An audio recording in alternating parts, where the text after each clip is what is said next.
Good morning and welcome to our third dialogue on Vision 2030. My name is Belinda Chaora, and I'm going to be your facilitator for today. And I've been your facilitator for the last 3 weeks. And today we are going to be talking about stable economy, trade relations, and re-engagement with the world. So we're going to be talking about Zimbabwe's current framing of Vision 2030 in light of her neighbors, in light of the other countries that she trades with, the other countries that she deals with from a political context. And that's the kind of discussion that we're having today. So like I said, my name is Belinda. I'm going to be your facilitator. We've got a number of people that are also going to be doing presentations or stroke discussions today centered around this topic. If you're watching us, you're probably either in our Zoom room or you are watching us on Facebook, on the Civio Institute Facebook page, or on Heart and Soul Newsday pages. Thank you so much for joining us on whichever platform you are logged on in. We have a number of hashtags that we're working with as we are going online. So the Civio Institute's hashtag is and will be towards an inclusive society. We're also working with hashtag catalyzing Vision 2030 and hashtag Zim Vision 2030. So you can use any of those hashtags to communicate with us on social media. So I would like to move straight into today's discussion. It is an interesting one. And like I said, we've got a number of people who are here to discuss this very important topic. Firstly, I would like to get some opening remarks from Dr. Tendai Murisa. He is the Executive Director of Civio Institute, and he's going to just, in less than 5 minutes, kind of frame today's discussion. What's the whole point of us talking about Zimbabwe's stable economy, about trade relations, and about us re-engaging with the world? Why should we frame this discussion in that context? Tendai Murisa is, of course, like I said, the Executive Director of Civio Institute, and his research work centers a lot around citizen agency, solidarity, philanthropy, and public policy. So, Dr. Murisa, I'll hand over to you to give us some opening remarks. Thank you so much, Belinda. Good morning, colleagues. Good morning, friends. This is exciting. This is the third webinar we have had. I was talking in the background to some of our partners to say, at the end of the sixth dialogue, you guys won't want us to stop. So I'm excited with the momentum that we're gaining. For us, the issue around Zimbabwe is very simple. Zimbabwe at the moment is facing a complex crisis, a crisis that on the one end is both internal and also external in terms of the factors driving that crisis. And on the one hand, also has a longer pre-colonial history than acknowledged, and also a post-2000, a 21st century dimension to it. There is the governance challenge within the country. There's the isolation issue to deal with the countries that we're dealing with, we trade with, or even our former colonial master. So it's a country that on the one hand, is a very serious candidate for help from the international community, but in the same vein is a country that is also isolated from many international circuits, either of trade or of aid, for many reasons, reasons to do with unpaid for debts, reasons to do with the manner in which other policies were implemented in this country, especially around land reform. So given the complexities that we face, we then ask ourselves that if these issues that sort of are holding us back are not resolved, are we on course to achieving Vision 2030? So the discussion we're having today starts off from a premise to say, for us to achieve Vision 2030, we need a stable economy. And one of the ways of achieving a stable economy is to re-establish ties, economic ties, trade relations with everyone in the world, being able to trade freely with all the countries, and also being able to tap into sources of aid from the developed world for different projects that we have to do. We are lagging behind in so many ways, and we need help.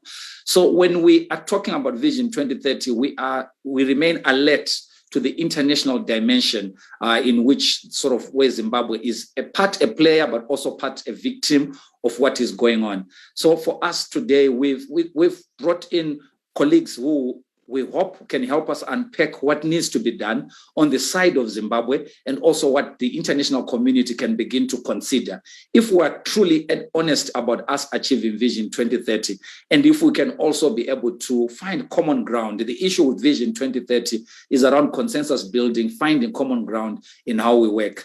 I know my time is up, but I'm just excited about this third part of the webinar series, and I'm the fly on the wall. I'm looking forward to sort of the discussions that we'll have today. We are busy writing notes because we're hoping to actually come up with a policy brief that comes from this particular webinar series, and that this will be directed at government on how government can re-engage the international community to achieve Vision 2030. Back to you, Belinda. Thanks. Thank you so much, Doc. So we're going to move quite quickly today because we really want to have as much discussion as possible and to kind of get the sentiments across, to have like a really robust discussion with a number of people who are going to be in this meeting today. First up, I'm going to ask Tatenda Machirori, who is the client manager for export development at Zimtrade.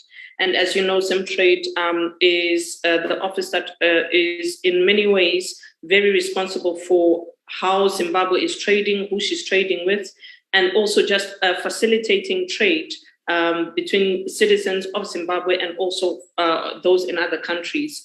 So Tatenda, I will invite you to share your screen. Okay, you've already done that. Thank you so much. And Tatenda, you've got 10 minutes. And then after that, we can then go into some quick thoughts. Okay, thank you, everyone. Thank you for the introduction, Belinda.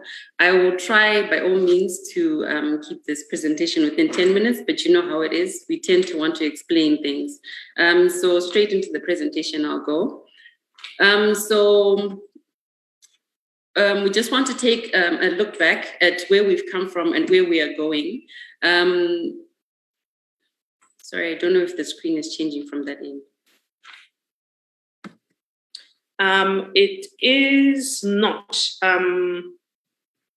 So maybe you can try again, but do feel free to just talk over it. Okay. We can always share your slides later. Oh yeah, it's moving now. Thank you. Okay, that's fine. So we just want to take a look back where we've come from and where we're going. So you find that from around 2009, our exports were around 1.7 billion. And now we've actually grown rapidly to over 100%. To about 4.4 billion is what we're exporting now. But that doesn't take away the amount of imports that we're actually doing now. So you notice there's a bit of a trade deficit there, but you find that that deficit is actually necessary because you find that there's an opportunity within that for us to be able to grow. There is a bit of a difference, but it's an opportunity for us as Zimbabwe to be able to take our economy a step further, especially as we're driving towards this vision of becoming an upper middle class economy. So there are a lot of things that are necessary for us to be able to grow. And also to increase our market reach as well, as you find that over the years, we've basically been exporting to different countries, but lately we've been concentrating most of our exports into one market, which is South Africa. So that's a dynamic that we actually need to change now, because you know how it is, especially now with the COVID pandemic. I think the one thing that we've learned is that we shouldn't rely on one market as our source. So we need to increase our reach and to go into other markets as well. For us as Zimtrade, we have been venturing into other markets, like in the region as well, your Rwanda, your DRC, so that we can also be able to be very active participants, especially with the AFCFTA, which is coming into play now. And we need to be part and parcel of this in order to help our continent to grow and to increase the exports as well. So these are some of the main products that have been exported over the years. There's more focus on others, as you find that most of those have got more value than others, but you know, over the years with the industry, a lot of things have affected the industry, but we hope that we can then be able to balance the scale so that we can also increase exports or production from different sectors as well. So, the Zimbabwean economy is anchored on these four main sectors: manufacturing, agriculture, mining, and energy. And for us to be able to spring ourselves forward in terms of achieving the vision, we probably need to do activities that are in these sectors. Here, I've just highlighted some of the key products that can be exported from these main sectors. So in your horticulture, you also have blueberries as well that are high value products that can be exported to the EU, UK, all around the world: macadamia, fresh produce, avocados. Then in the processed foods as well, these are products that we're already making here that have markets that are already available outside of the country. You know how it is. We have a lot of Zimbabweans in the diaspora, so we also need to take advantage of those relations that we have. But there's also a ready market that is available for these products as well. So we have diversity in the supermarkets and the retail markets or wholesale markets all around the world. I know I've heard of testimonies of people walking into supermarkets, whether in the UK or anywhere in the EU, and they feel very proud to find a product that is from Zimbabwe. So our products are of very good quality. We just need to be able to share them with the world. So you have your arts and crafts and other manufactured products as well. Our furniture especially is of very good quality, and there is opportunity for us to send those anywhere around the world for that. So we also need to focus on developing some non-traditional markets. These are some of our own products. Some of us, we grow them in our backyards or in our home towns as well. You know how it is. We can produce them, and then we can also value add. One of the goals of the Vision 2030 is that we increase the value of the products that we are exporting. So we're not just exporting the product as we are producing it, we're also adding value. There's also an opportunity there. Besides the value, you're also increasing jobs that we can export as well to other countries. So the focus on value addition is there, and we need to take advantage of that. So this is also an example of tomatoes as well. You know, the agro-food processing sector is one. It's still emerging at the moment, but there is scope to grow this agro-processing sector. So even in the smallest of products, there is scope for processing it further, not just as paste or as spices or as powder or as juices, but there is a wide scope for that. So these are some of the trade agreements as well that we can utilize to be able to export our products. These are the trade agreements that we have with multiple countries that we can utilize for duty-free or quota-free access to be able to send our products. So we just have to register our products and our companies to be registered as well, of course. Then we can then be able to put our products into these markets. Some of these are regional, as you can see. So these are available for us, especially as Zimbabwean producers, to be able to increase the trade relations between us and the other country. We also have the UK ESA, EPA. I'm sure maybe Tom here will talk more about this, especially after the Brexit. We do have a strategy that we're working on for products that we can then be able to send directly to the UK. But this is something that we can also use to increase our trade relations between us and the UK.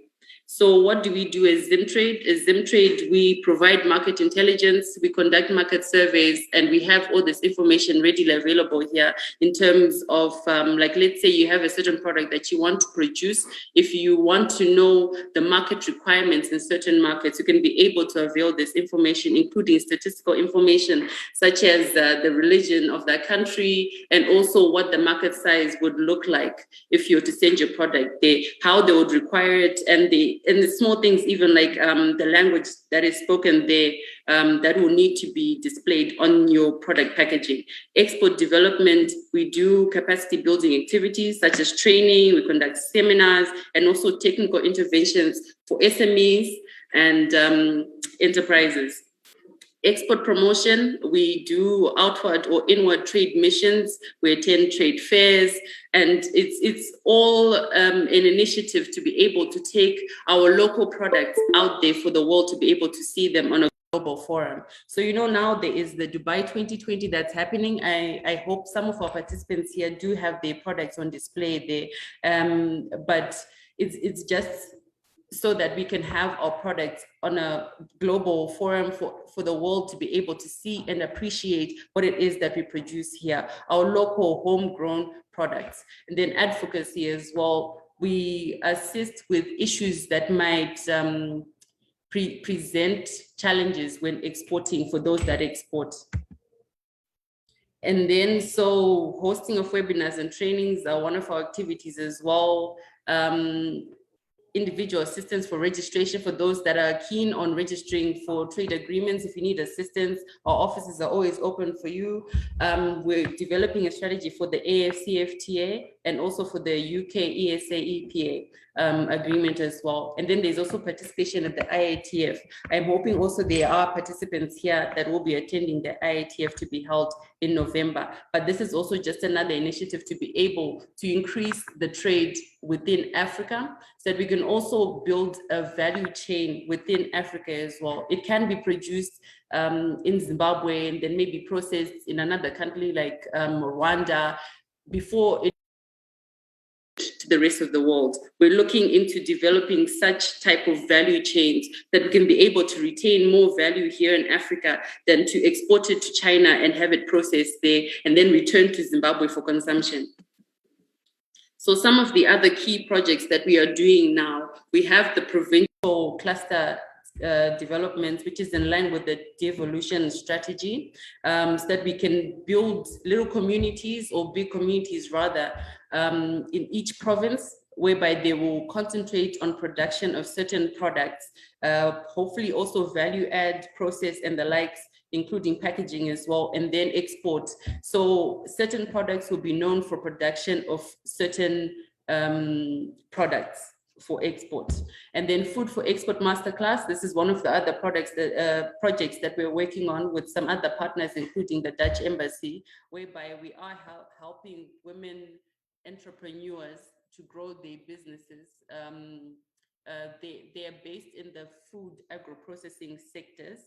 So it's just, we capacitate with their skills, knowledge, and even taking them to trade fairs and also conducting technical interventions as well, which are on the floor assessments of what they need to do to improve their businesses, and also create better efficiencies within the enterprises.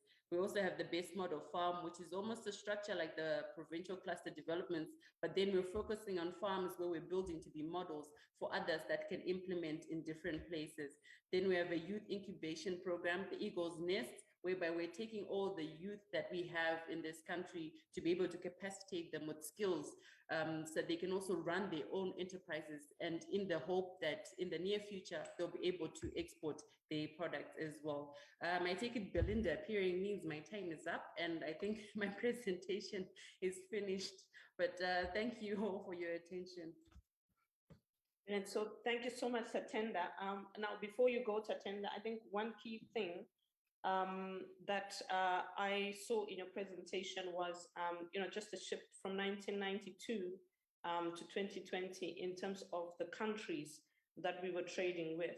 So maybe just as a discussion, which countries, I know you've got a slide to show it, but which countries are showing promise in terms of Zimbabwe creating new trading relationships or even going into old trading relationships? Just looking at the products that you've spoken of, just some of that, kind of nuanced analysis. Which countries would you say are most key there? Because there's like 9 countries in this 2020 pie chart. But which ones would you say are like, the ones that we should focus most of our energy on, and then also be working to create new kinds of relationships with? Okay, I think for now we can try and focus more on the region. like, you know, especially in line with the AFCFTA strategy as well. So we can try and increase our relations with our other African countries as well. You have your Mozambique, you have your DRC, Rwanda, Zambia.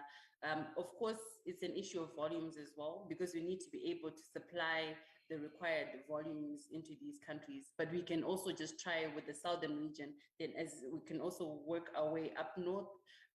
With Rwanda, we also have access to the EAC community as well. That's where Uganda is, Tanzania as well, that we can also tap into through Rwanda. So that's another strategy that we can utilize locally. But then we also have access to the UAE market now through Dubai, because our product actually are very, very good quality. And we've had a few buyers that have come through and they've been happy with what they've seen.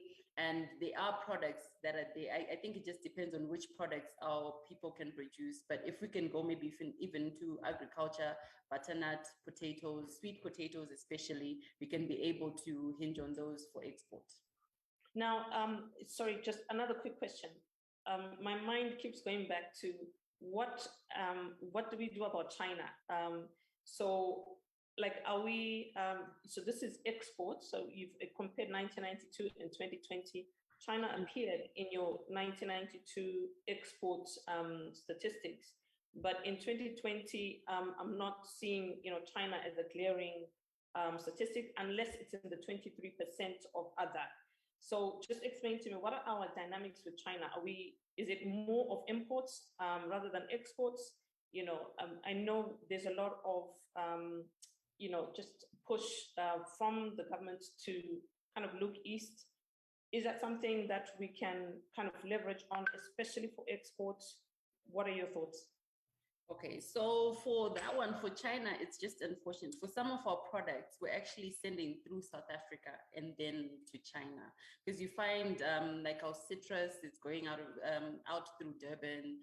Our macadamia as well is going through South Africa, which are some of the high value products that we're exporting here from Zimbabwe. So we are in the process of developing protocols that will allow us to be able to access China directly. But for now, most of the processing, some of the processing is being done in South Africa. So that's something that we're hoping with, if we have a protocol, especially for our products, to be able to export directly from here, we'll be able to then increase our export directly to China.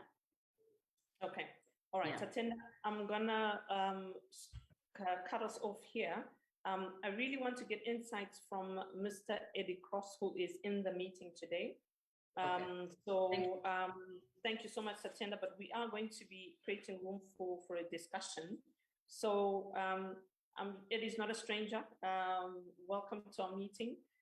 He's an economic analyst, and he's done a lot of work with some of the big companies in Zimbabwe's history. So the Cold Storage Commission and, you know, just numerous other companies.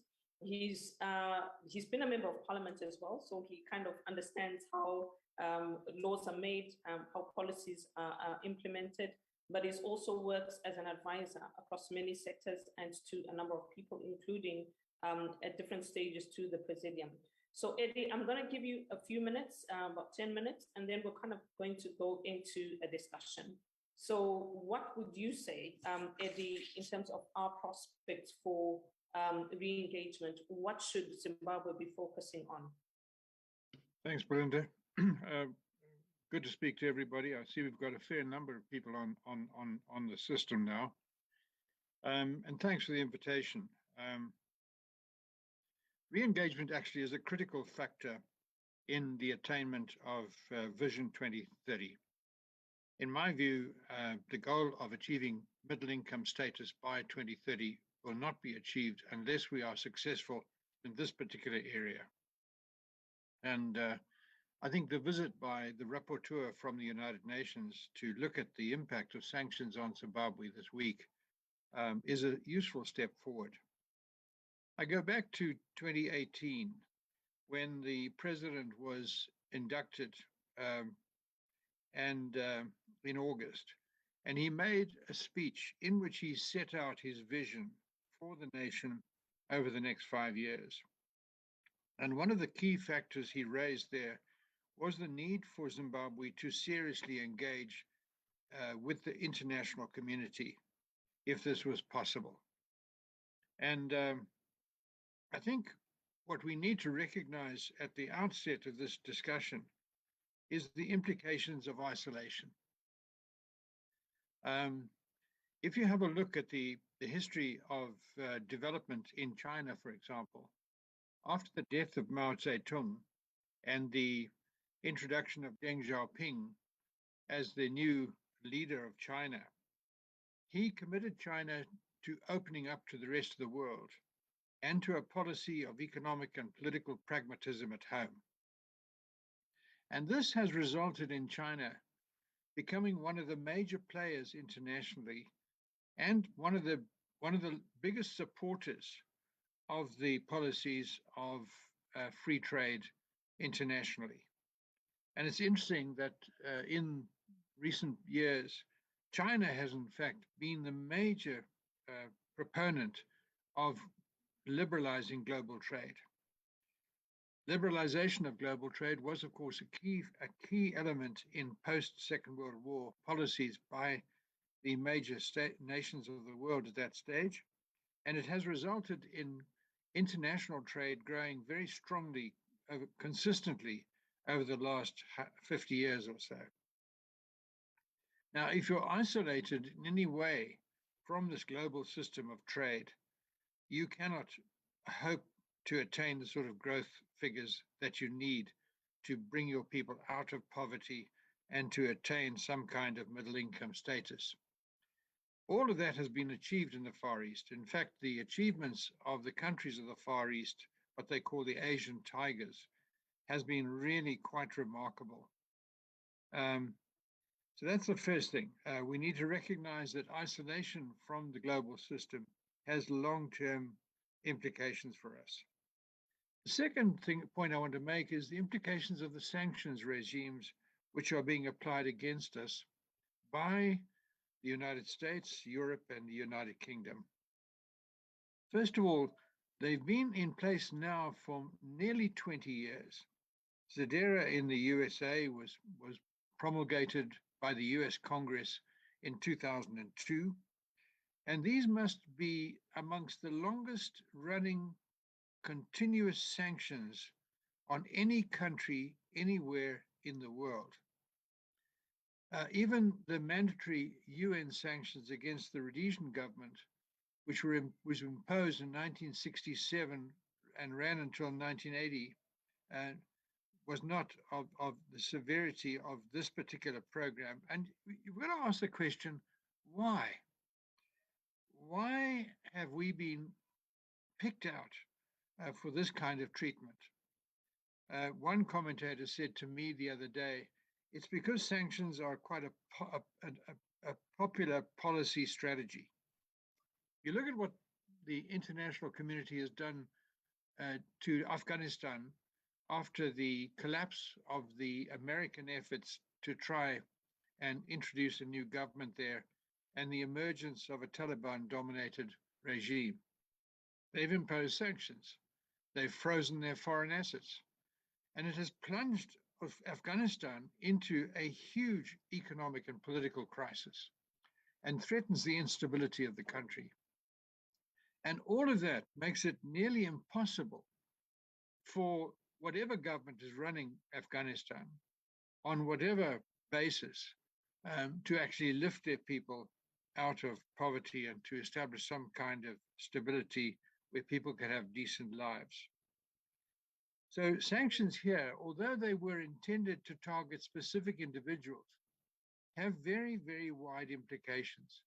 Our banking system today is virtually completely isolated from the rest of the world.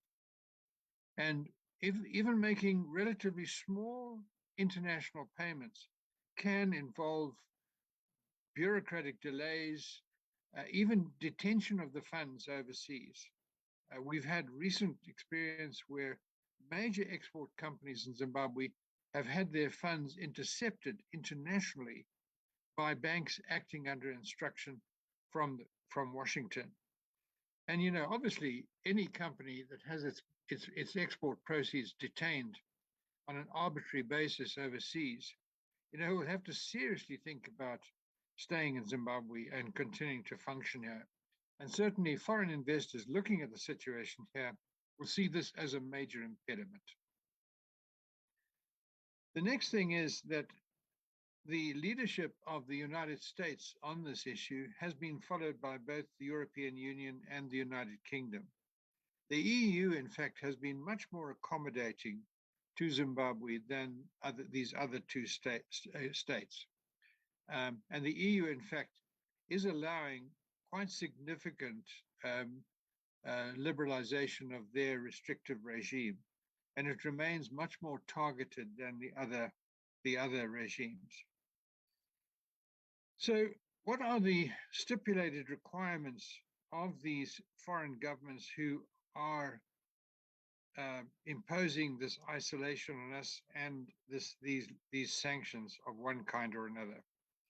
Well, first of all, they want us to move towards real democratic elections.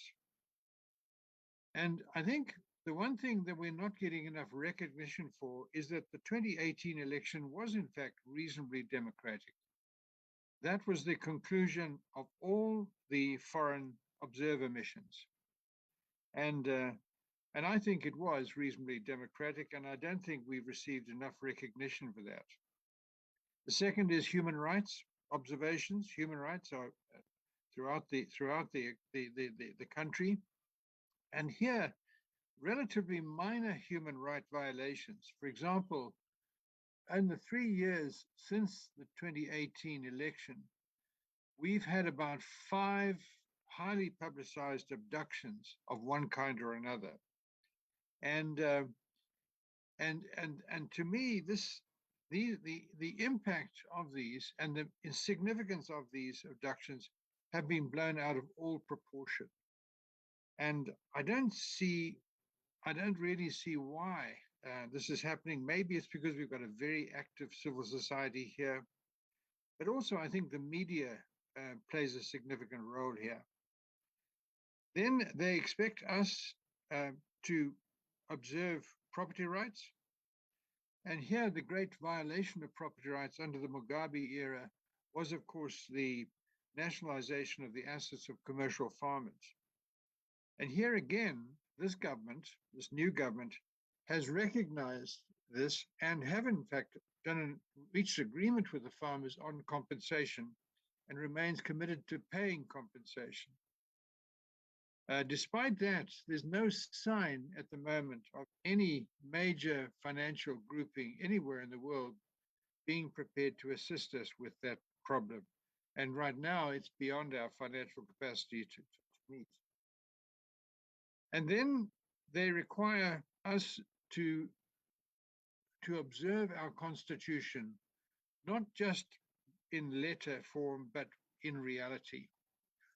I was fascinated yesterday to watch Cyril Ramaphosa in South Africa talking to his local government candidates, and he has introduced a sort of a code of conduct for them. And he said in his speech that he keeps a copy of the South African Constitution on his desk all the time. And I think that's the kind of attitude that the international community wants us to observe. They recognize we have a fairly decent constitution.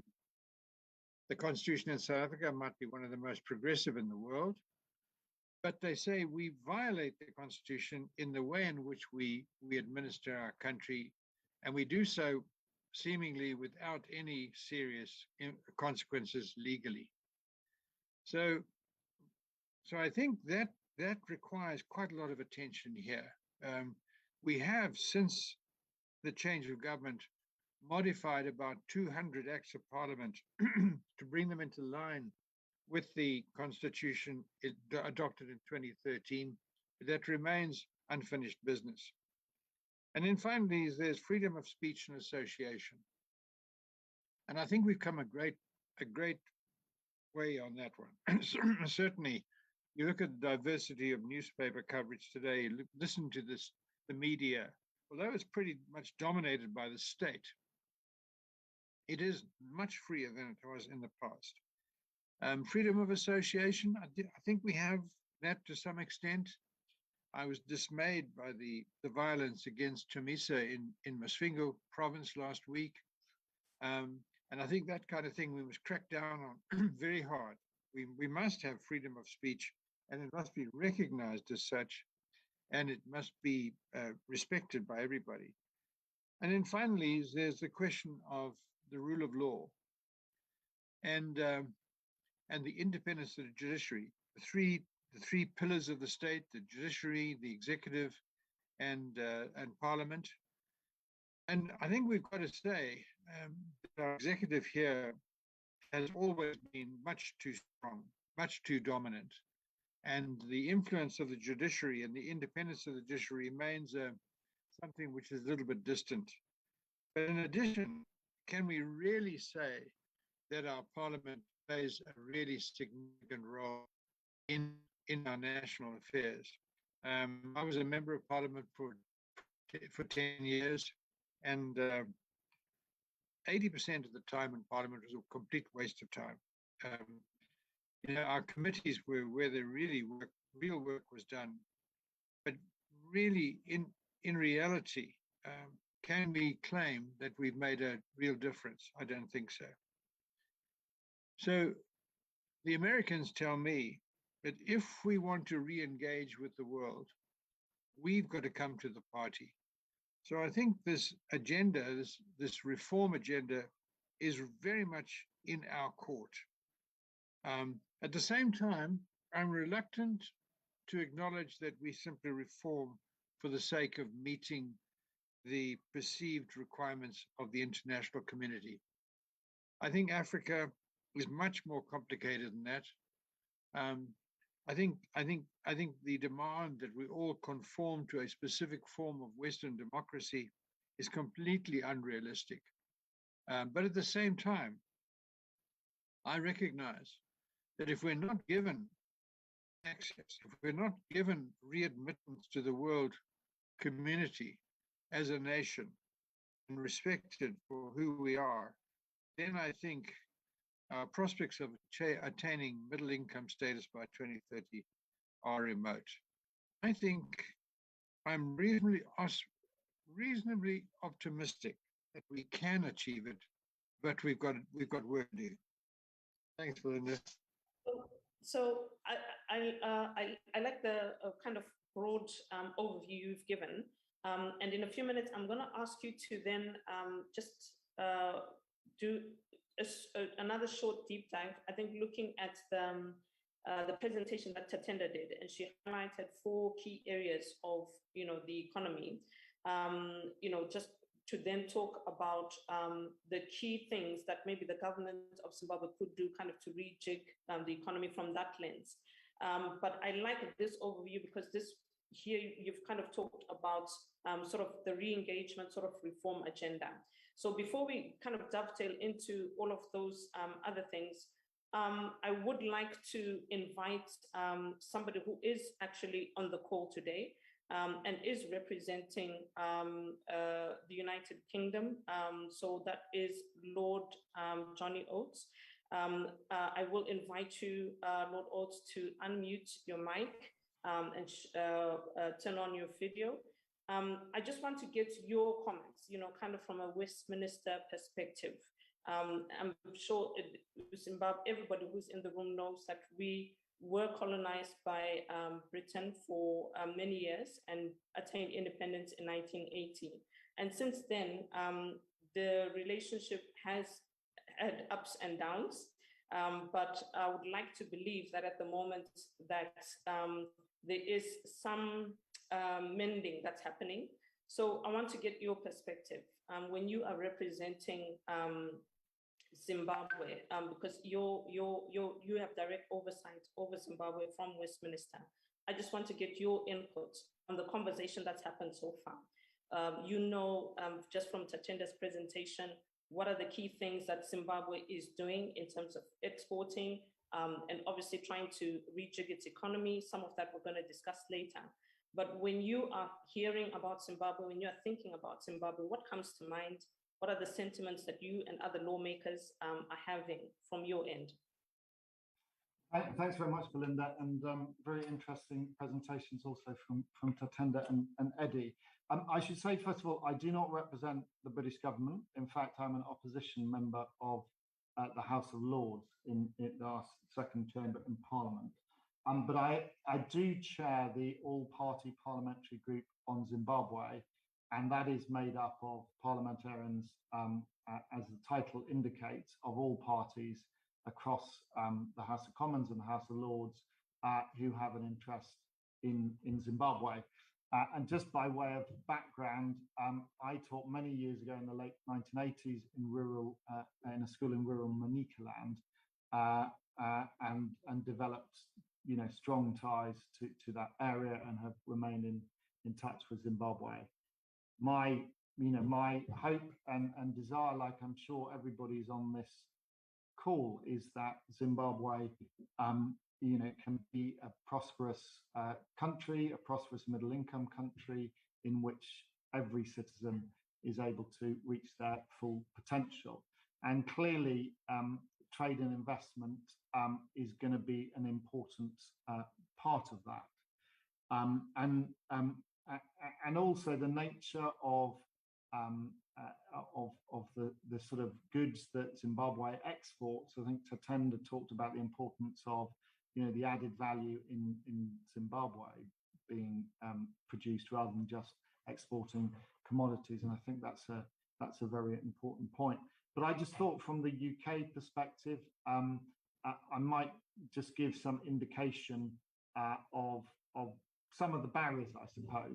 I mean, first of all, without getting into the whole argument about sanctions or not, the position of the British government is that there are not sanctions on Zimbabwe. There are individual measures on particular politicians or business people, either because of corruption or because of human rights violations. And in addition, there are measures against Zimbabwe defence industries, and there's an arms export ban. That's the position the government, the British government takes, and I think other governments which have imposed measures. But there are no trade sanctions, and any British company is free to trade and invest in Zimbabwe. But I think the absolute key, and Eddie touched on some of the issues, but the absolute key at the heart of this is trust. Because any country that is seeking to trade, seeking international investment, is competing, with every other country, and therefore trust is really, really important in this mix. Zimbabwe, on the face of it, has many advantages. It's got a highly educated population, obviously, a great entrepreneurial spirit. It's got a great track record and tradition in agriculture and some areas of manufacturing and mining, etc. So there's huge potential. But the key items that Eddie touched on, trust that the rule of law will prevail, trust that the judiciary will be independent, trust that there will be some stability in macroeconomic policy, trust that exchange rate policy will be realistic and will reflect the actual value of currencies, and trust in property rights. And unfortunately, without those, investment is hard to come by. But I think the most essential thing for anyone is the feeling that government will keep its word. And we have had problems in my own country where the government indicated and talked about bringing in an act of parliament which would allow it to breach international law. Luckily, it backed off from that. We're in a dispute at the moment with the European Union about the agreement that we signed with them, and the suggestion that we won't keep our word on that is deeply, deeply damaging. It's deeply damaging to us as a nation politically. It's deeply damaging in the long term, if that sort of thing goes on, to the idea that people can, that this is a place to invest. So every country has to face these issues. And I think there's quite a lot of work to do to restore that trust. But Britain is very open to it. I and the group that I chair be absolutely delighted for Zimbabwe to be back trading and investing like every other nation, and I hope that will come about. I think a key part of that is being seen absolutely explicitly to abide by the 2013 Constitution, and that's absolutely key to it, and being able to show independence of the judiciary and the rule of law. So those are my perspectives from abroad. I'm sure many people on the call will have their own perspectives about the United Kingdom, and I understand that and respect that. But thank you very much for your time. Thank you so much for making the time. I know you need to dash. Just to say to the audience, if he logs off, he's not running away. We did ask him specifically to just make time for just a few minutes to get his insights as well. But thank you so much for that. And I will release you. But if we do have any other questions or engagement, we might just send them via email. I'd like now to go straight into Tom. Tom Hill is representing the British Embassy here in Zimbabwe. And after that, we'll then come back to talk, to get some insights from Eddie again. So Tom is a Zimbabwe country director for the UK Department for International Trade. He's based in the British Embassy here in Harare. Sorry, I should have said that's where we are broadcasting from. Tom has worked in Zimbabwe since 2018, and he covers trade and investment, and as well as working on the UK-Zimbabwe Economic Partnership Agreement, which entered into force in 2021, January 2021. So Tom, I will invite you to unmute your microphone and to share your screen. And I think just to kind of dovetail into what Lord Oates has talked about, what Eddie's talked about, what are the key things that you see for Zimbabwe? Thank you, Belinda, and very much. And hello also to everyone on the call, including who we speak to regularly. So it's good to hear from you as well. So yes, as Belinda says, I'm Tom Hill. I'm the country director for the Department for International Trade here in Zimbabwe. And I think, first of all, just perhaps addressing some of the comments that have come up previously, I'd just like to sort of make very clear from the beginning that, as the UK government and the British Embassy here in Zimbabwe, we're fully supportive of UK-Zimbabwe trade. And this is something that has remained fairly robust through the past years, despite the impact of COVID-19. And indeed, over the past financial year, so from April 2020 to the end of March 2021, UK-Zimbabwe trade was worth over $246 million. And that's something that we are committed to seeing grow, and we look forward to working with Tatenda and other colleagues in Zimtrade and the government of Zimbabwe to do this. I think, as Lord Oates said, and a number of other people on the call have said, this is something that is eminently achievable given the potential that Zimbabwe has in the country, not just in terms of resources, but abundant human capital. This is a country awash with entrepreneurs, awash with skilled labor, and a huge amount of potential to grow this export capacity. So I've been in Zimbabwe for 3 years now, and I've been lucky enough to see this capability across the country, from agricultural producers in Shirugwi to citrus growers in Beitbridge and colleagues in Hondi Valley as well. And all of these exporters and producers are able to access the UK market through the Economic Partnership Agreement, which entered into force in January this year.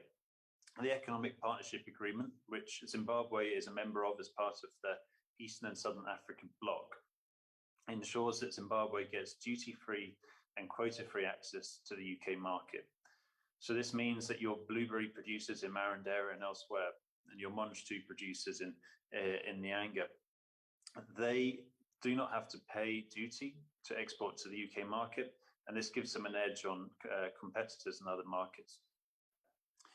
So I think this demonstrates the UK's commitment to the trading relationship, and I'd also like to talk a little bit about some of the programs we have to help this grow.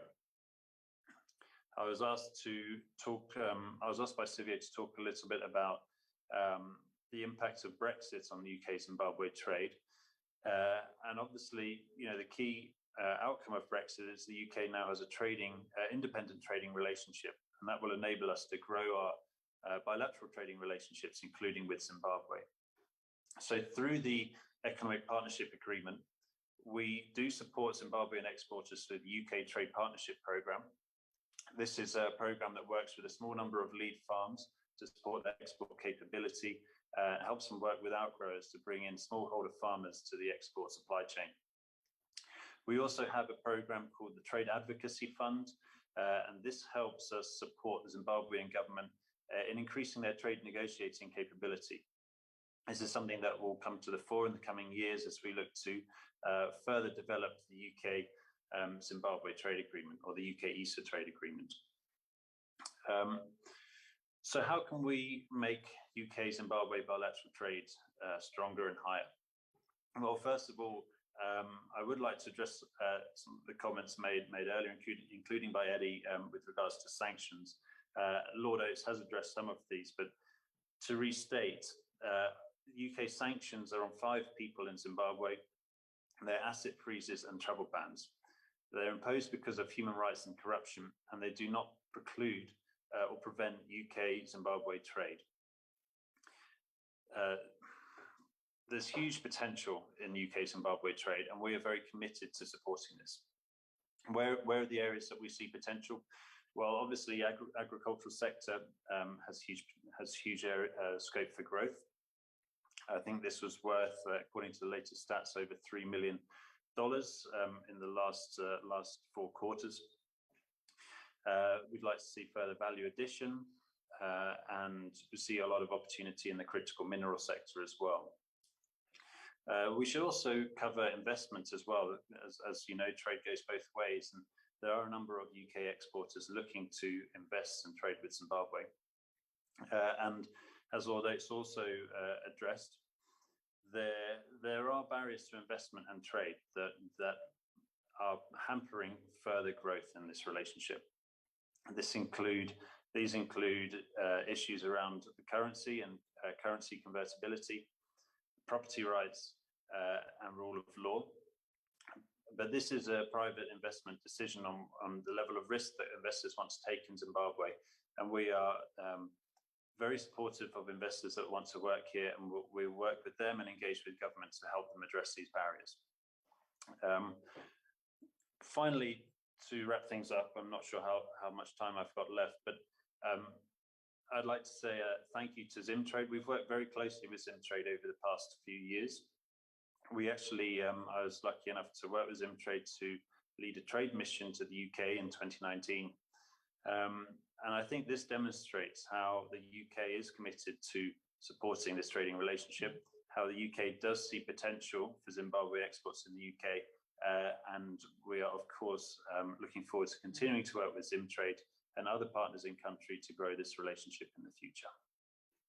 Thank you. Tom, thank you so much for that presentation. I think the question that comes to mind,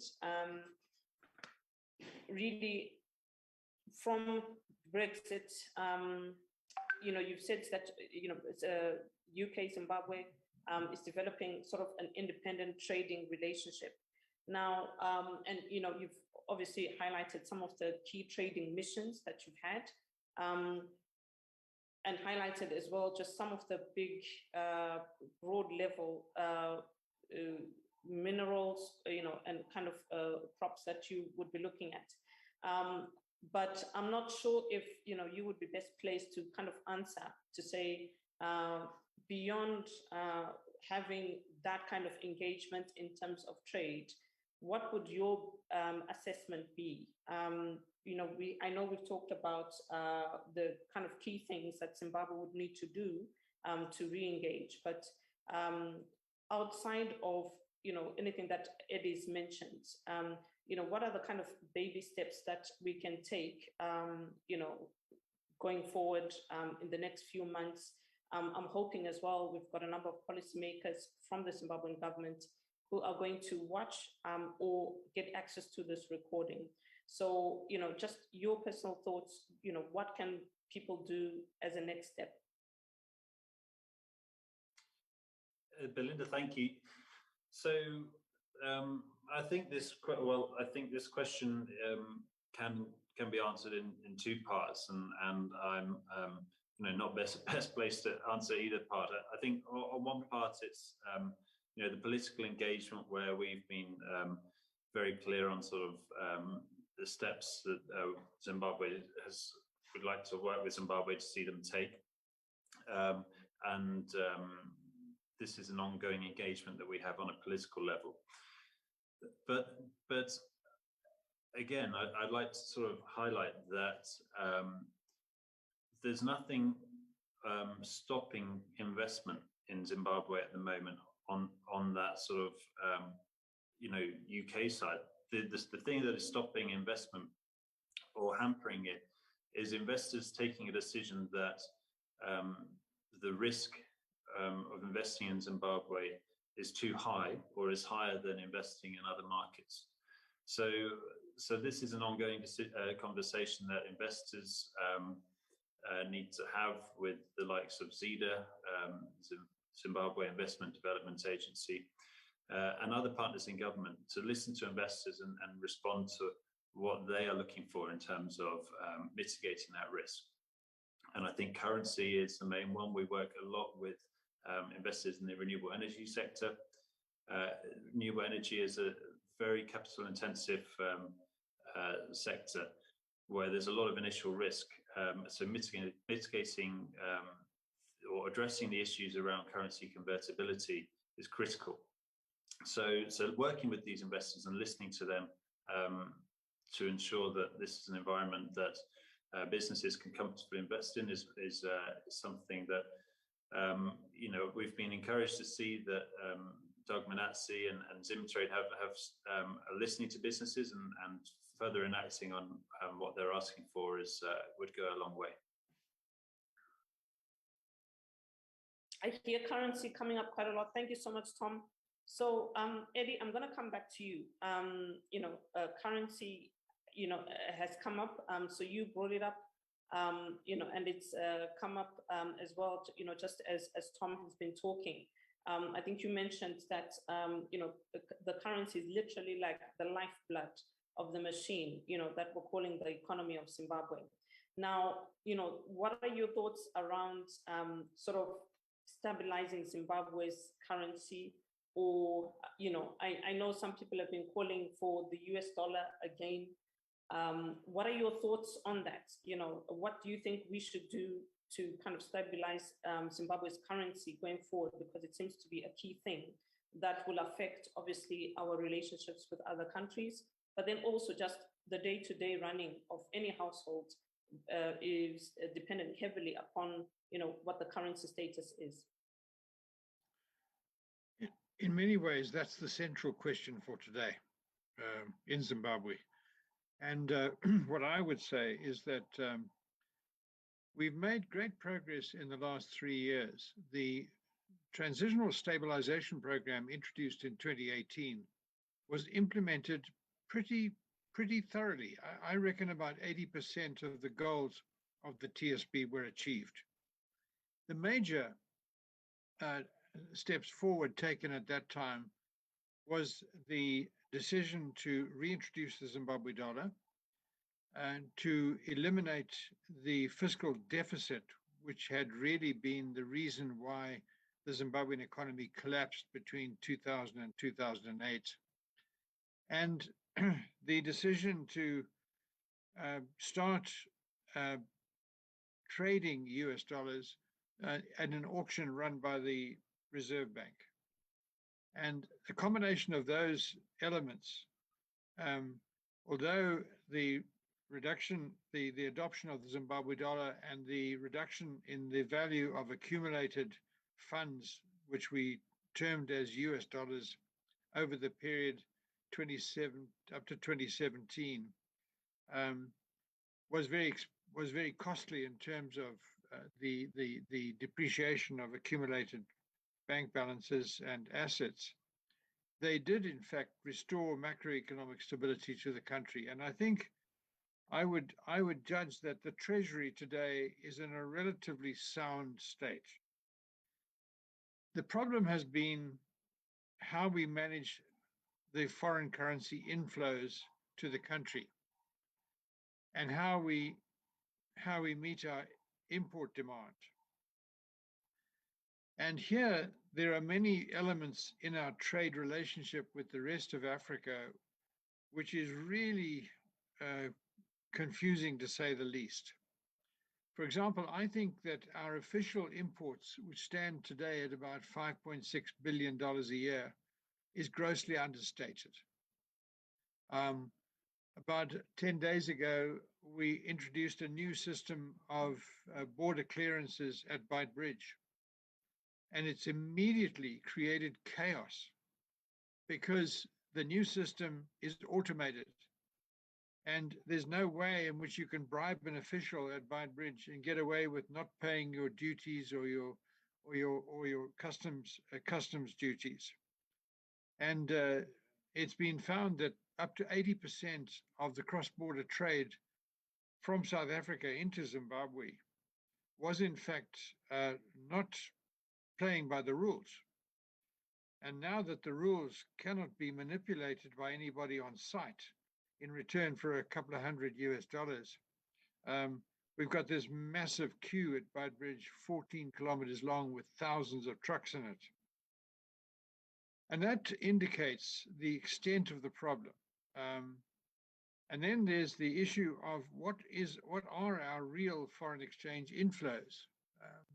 I saw Zimtrade listed our exports at about 4.6 billion.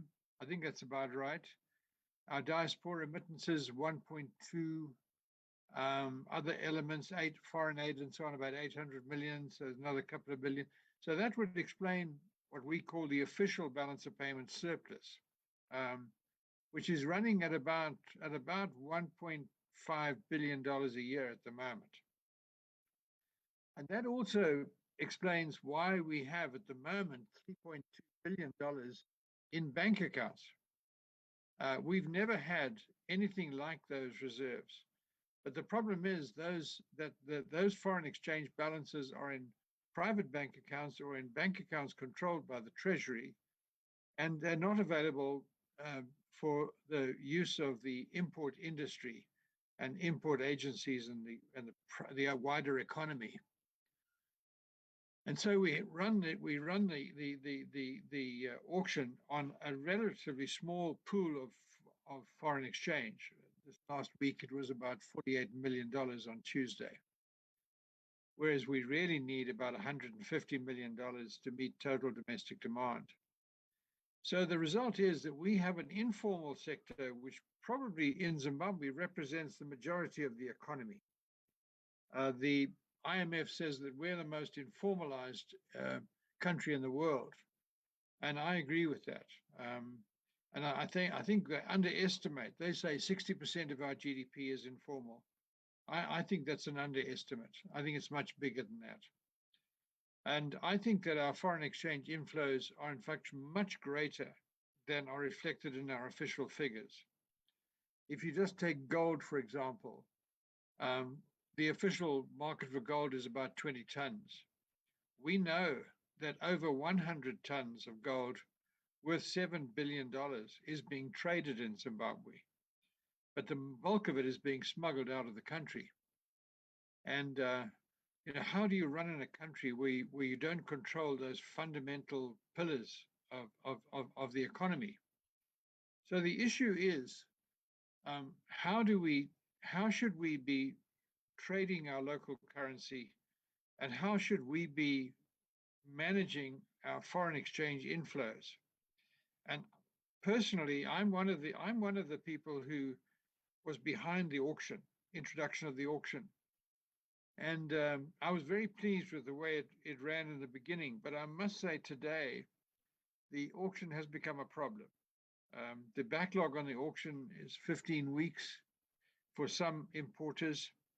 And this is tying up billions and billions of dollars of local currency, and is also disrupting foreign trade. But also, it's led to a collapse of trust in the auction as a source of foreign exchange for ordinary business. The informal sector has taken off like a rocket this year. I think the values on the informal sector are completely ridiculous. My own personal view is the only way to reestablish order is not to lock up businessmen and prosecute money traders, because that doesn't help at all, just compounds the problem. The problem, what we should be doing here is introducing a more conventional market for foreign exchange.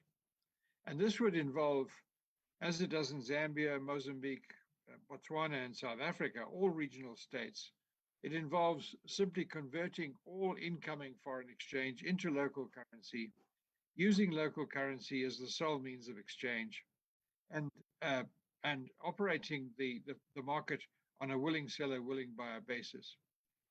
And I think under those circumstances, our exchange rate would be much stronger than it is today. And the banks basically concur with that view because the fundamentals are sound. But we're a long way from there. And I don't find anybody in Zimbabwe who's really behind such a radical change in policy, because too many people are making money out of this chaos. So until we come to grips with that, much the same way as Zambia and Mozambique eventually came to grips with the situation, introduced a conventional exchange rate program. So that in Zambia today, if I pay a bill in Lusaka with my US dollar card from Zimbabwe, that money doesn't get into the account of the hotel in US dollars. It gets into the account in kwacha. And kwacha is the means of exchange. And that's where we've got to go. But we've made substantial progress towards achieving fiscal and monetary stability. What we've now got to do is complete the process of transition and move to a more conventional trading system for foreign exchange. That, I think, will then stabilize the situation and encourage foreign investors to come to Zimbabwe in much greater numbers than they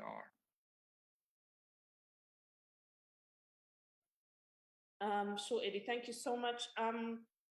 Dr. Marisa, I know you weren't scheduled to speak, but what are your thoughts on what has been shared so far before I move to get insights from Stephen Brian from the Gatham Institute?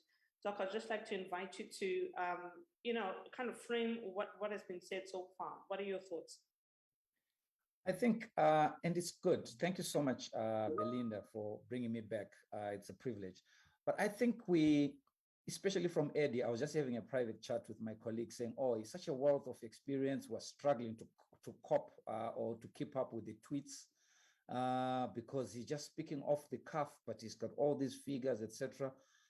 So it's on the one hand is to say, oh, look, we wish we could just download Eddie and keep some of these policy recommendations on the table. But on a more serious note, I think the issues that have been raised by Lord Oates, by Tom, even by Eddie, to do with building confidence in our government, building confidence in our constitution, that we are a country that is run constitutionally. I think it's very important because at times, what I sense is we are trying to short circuit the process of recovery, of reintegration. while there are building blocks that we need, the work, sort of a homework that we have not yet completed, which is number one. But also, given the privilege I've had of working across the continent, some of the challenges that we may think are unique to Zimbabwe, I don't think they are.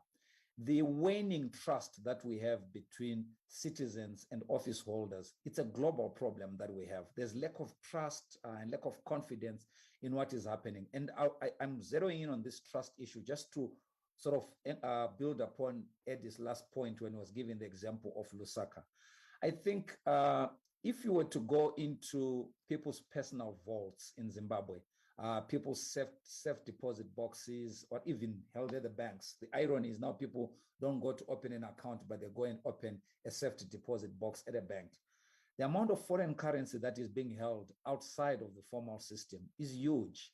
But I don't think we can wake up tomorrow and say we are compelling everyone with foreign currency to bring it into the banking system. We have to build the trust, because an economy is literally run on trust. I've noticed that the permanent secretary, even in the Ministry of Finance, and even the Reserve Bank governor, have been saying the fundamentals are right. So we don't understand the run on money that is happening.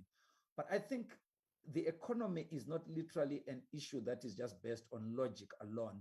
It's based on memory and the lack of trust. So I think it's incumbent upon government to be consistent in its policy measures. How it implements policy so that it does not seem to be changing. So let me give you an example. In last year alone, we had over 300 statutory instruments being passed by government. I would admit that the majority of them had to do with COVID-19 restrictions, but some of them had fundamental implications on the economy.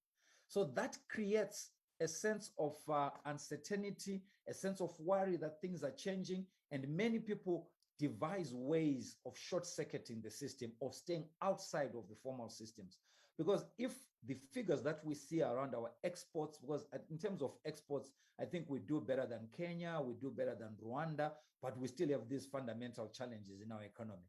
So I think there's need to really begin to say, how do we invest in trust? I'm not talking about the polarization around politics, etc. How do we trust our institutions again? How do we trust our banks, given that there are certain people who have personally lost money in the banking system? There are institutions that had to fold because of money that was lost. How do we reinvest in that? So I think government is standing on a limb here. It really has to come forward and begin to implement measures in a more consistent manner and be more open and transparent to citizens, especially economic agents. So I think that's number one, and it's very important. And I like also the patterns of trade, because when Zimtrade, when they gave us those figures, the importance of Africa and the Africa Free Trade Continental Initiative that has just been implemented tells us that there's huge potential for us if we have a more Africa focus. Well, the challenge that we have at times is we focus mostly on our trade with the independent, sort of the developed world, and we miss out on the opportunities that are literally in our backyard. So if you're looking at the low-hanging fruit, I would say SADC is the low-hanging fruit, given what the colleague from Zimtrade kept on saying, our product is good, our product is good. So I think there's so many countries that would yearn for our product, because Zimbabwe has got, despite the challenges it has faced, it still has a solid manufacturing base. So if we're to build upon that, but instead of focusing on trying to recapture international markets, but focus on where Africa is opening up and begin to tap into those markets. Yes, there's that imbalance to say we don't want to depend mostly on South Africa, but let's look at other big markets in Africa, DRC, let's look at Kenya. I saw a lot of our sugar goes to Kenya. I didn't know this, and it's happening. So I think in a nutshell, there's number one, the opportunity amongst traders, the opportunity within business, but there's also the assignment for government to really come through and work the system around building confidence. Thanks, Belinda, for bringing me back. Okay, thank you so much, Dr. Mrisa. I think right now I'm going to just kind of to get us into our last presenter, who's Dr. Stephen Drian from the Gatham Institute based in the United Kingdom. He is going to give us an analysis, an external analysis. The Gatham Institute does research across many countries on pathways to prosperity, as well as just other policy-related research pieces. I'm going to ask him to talk to us and give us an external analysis. So this is an outsider looking in, somebody who's done research on the subject, but also because they're based in the UK.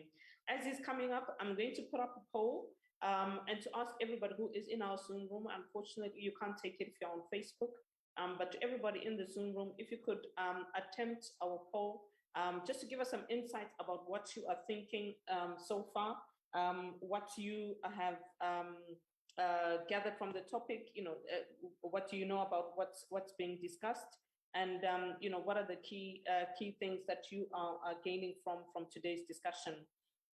I think just going into that, there are a few comments that have come through in our Zoom room and also on Facebook as well. So the first one is from Shastri Njeru, who says, in re-engagement, politics matters. What is being done to upscale politics to the extent that politics gets its position ahead of economics? So that's Shastri, and that's their thoughts there. And Fanny Dube is saying, would we say that these targeted sanctions are not affecting the whole country? That's a key question there, because I also found myself wondering. I know we've said a number of countries are saying they don't have targeted, they don't have broad level sanctions against the country. But just as Eddie was saying, it's not easy to send money to a number of countries. Even simple things like just getting onto PayPal or accessing Visa cards. A number of banks had a number of issues, in the early years. I know that's changed recently, but a lot of it was around, the policies that are in place. So business is getting some flack, and some impact is seen with, as Eddie did rightly mention that, payments being stopped, reversed, or a lot more questions that need to be answered if you're a Zimbabwean business, rather than if you are doing business from any other sort of SADC country. So that is a key question. I'm not sure who's going to answer it, but I'll just put it out there to everybody who's in the room. But to our event facilitators, please feel free to put up the poll as I invite up Dr. Stephen Grian, like I said, who is from the Legatum Institute. So, Stephen, he has been a permanent feature in these dialogues because Legatum, like I said, has done research across many countries. So we've been weighing heavily on their insights across for Zimbabwe and of course for many other countries as we've been framing this series. And Stephen has a passion for social justice, not just in Africa and Asia, but also within the United Kingdom. He has worked as an advisor to a number of governments, not just in sub-Saharan Africa, but also extensively in the Middle East. His research centers a lot around socioeconomic drivers of prosperity around different parts of the world. So Stephen, I'll invite you to turn on your video and just give us your thoughts, from an outside perspective, sort of looking in. What are the key things that Zimbabwe should be focusing on based on what has been said, and also on the research that you have done? How can Zimbabwe work to improve its economy, its trade relations, and also just kind of focus that re-engagement some more? Thank you, Belinda, and it's great to be here this morning. And it's been a privilege to hear from Eddie and Lord Oates and Tendai and others. It's been a really fascinating conversation, and I'd like to start by probably reiterating one of the themes that's come through all these conversations around the importance of trust and reputation. And I think there's a realism here that we need to consider, which is that sort of people's perceptions take time to change. So while many of the fundamentals, as Eddie has talked about, have improved over the last few years, the outside world's view is often based on several years ago impressions. So I think it's important to remember that as we go forward, that the outside world will often be a bit behind the times. But for those who are looking to trade, looking to invest, their perceptions are also their reality. So it's an important job for Zeta and for Zimtrade to continue working and pushing hard the good news, as well as understanding what needs to change on the ground to help those perceptions changing. But I think it's worth stepping back a second and asking why are we talking about trade, and why are we so keen on trade? And I think it can be looked at in a number of ways. One is that it provides a source of foreign currency to pay for imports, which is good in and of itself. That's a very instrumental purpose. It also, I think much more valuably, is a source of ideas and technology that help the economy develop. So it's not simply that foreign investment provides X $million as it comes in. It's the tools, it's the techniques, it's the know-how that foreign investment provides is absolutely critical. And simply trading goods provides that conduit.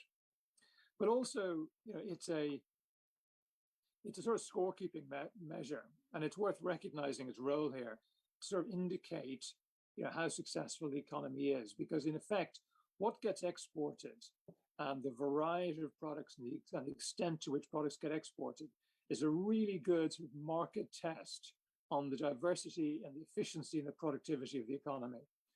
So those economies that are most successful have typically gone on a path of increasing exports as a share of GDP and increasing the diversity of those exports.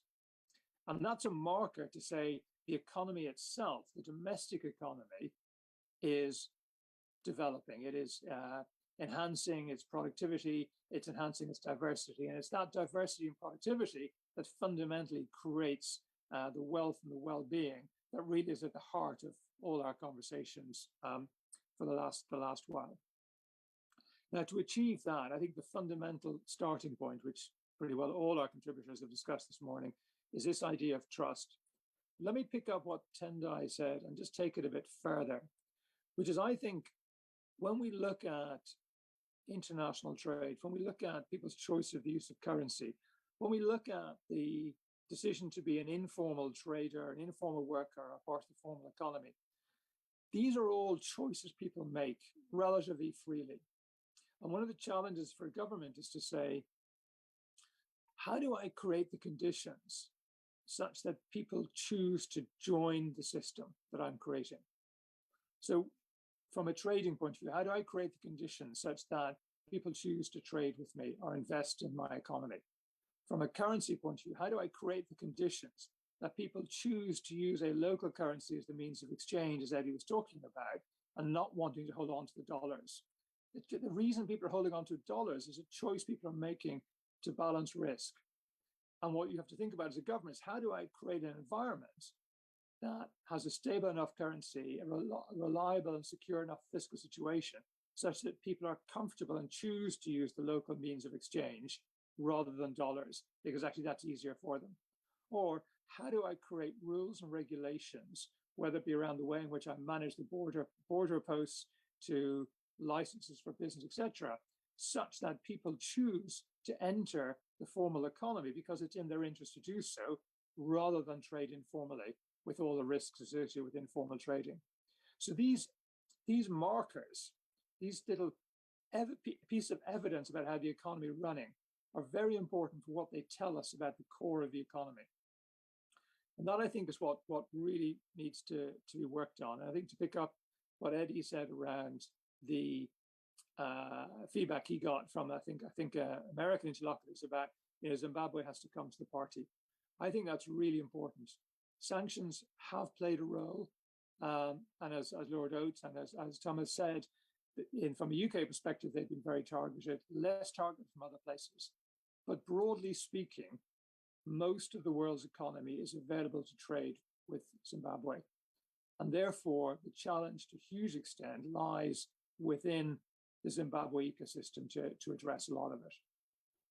And that means maintaining, as we discussed, the rule of law. That means continuing to establish credibility vis-a-vis the currency, continuing to establish fiscal sustainability, continuing to develop beyond just what Eddie's talked about, the auctions, but get to the point that those auctions are either unnecessary or at much higher volumes. So the currency is A, stable, but B, freely convertible.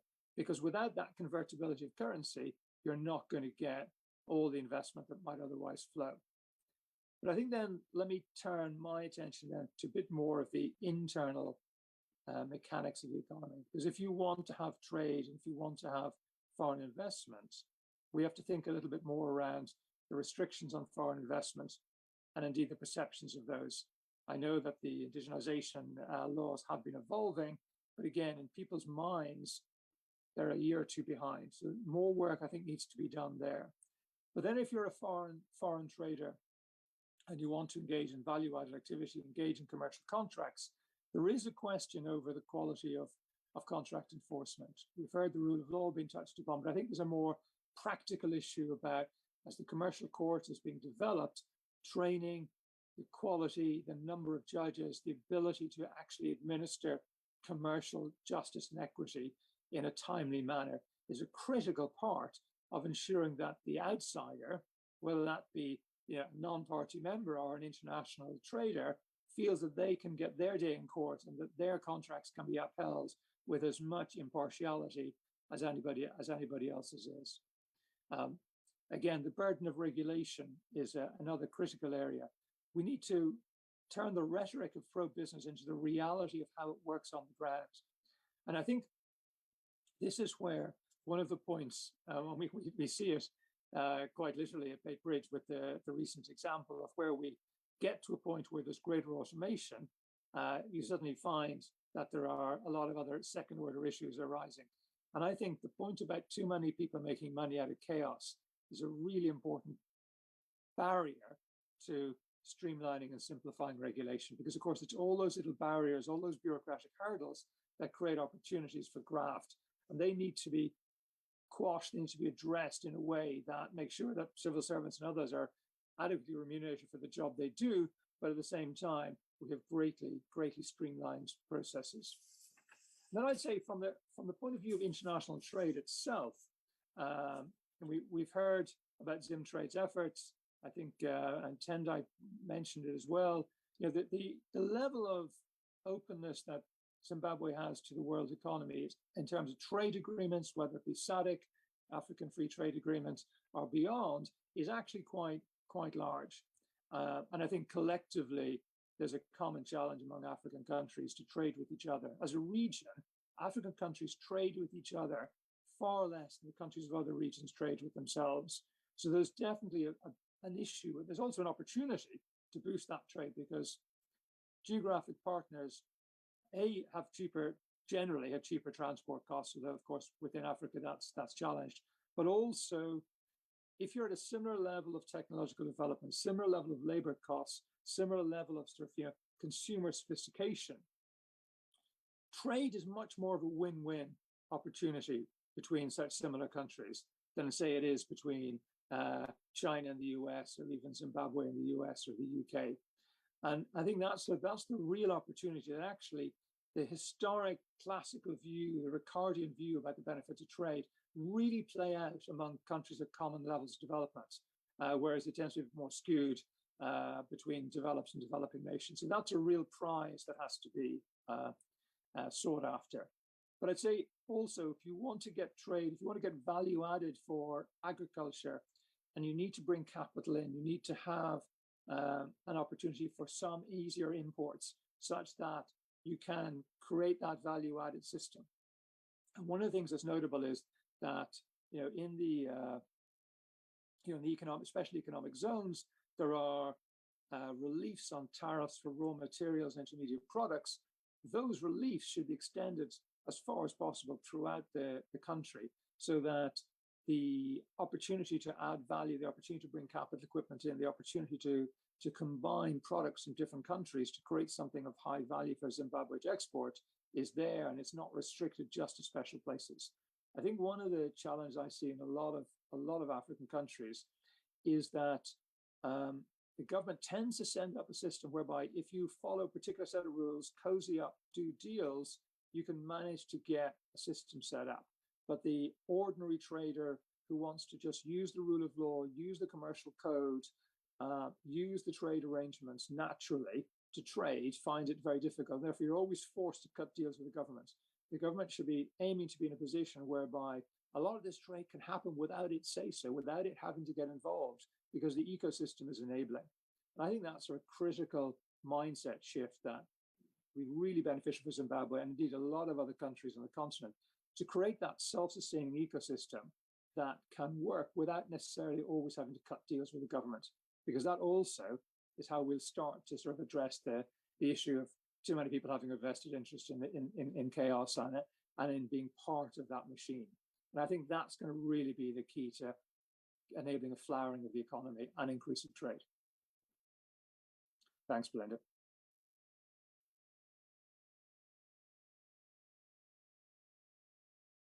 Thank you so much, Stephen. So I was taking notes, so I got kind of carried away. Thank you so much. And I love the perspective that you've given, just talking about how to kind of minimize that chaos and just to remove that kind of blanket of chaos and to build trust and get more people, kind of trusting in the system and being able to make day-to-day decisions about their businesses without needing to bribe somebody or pay somebody. And that's really key. I think there's some comments that have come in. We kind of speak into all the discussions that have happened so far. This is for you, Stephen. This is from Tungesai. Tungesai Ropunga is saying this is brilliant. And this is how to effectively govern and set policies 101. So he's just saying, well done. Your presentation was really great and he appreciates it. Moses Machipisa is saying trust building should be inclusive. Every Zimbabwean should be involved. Outside sanctions must be dealt with. Inside, we need to deal with polarization and corruption. And again, that speaks into what you've just talked about, Stephen, as well. And then Martin Mawai is saying we need to decisively deal with our toxic politics and corruption. Also, not to turn a blind eye on human rights violations when we're talking about targeted sanctions.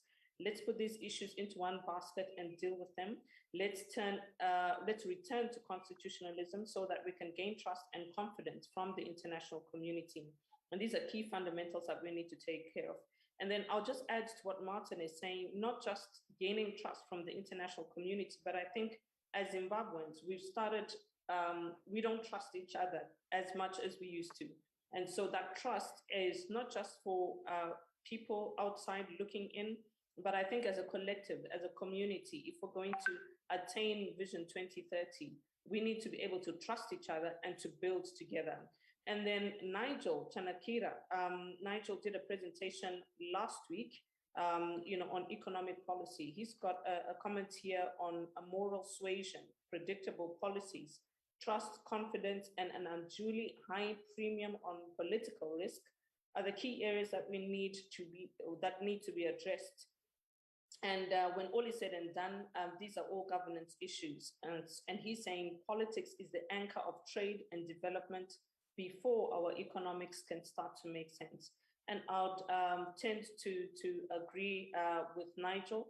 I've asked Nigel very quickly to touch on that trust issue. I know he kind of touched on it last week, but we did have some connectivity issues. Nigel, if you don't mind just showing your video. Well, if video is a problem, it's fine. Just unmute your mic and then talk to us about and expand on that concept of trust.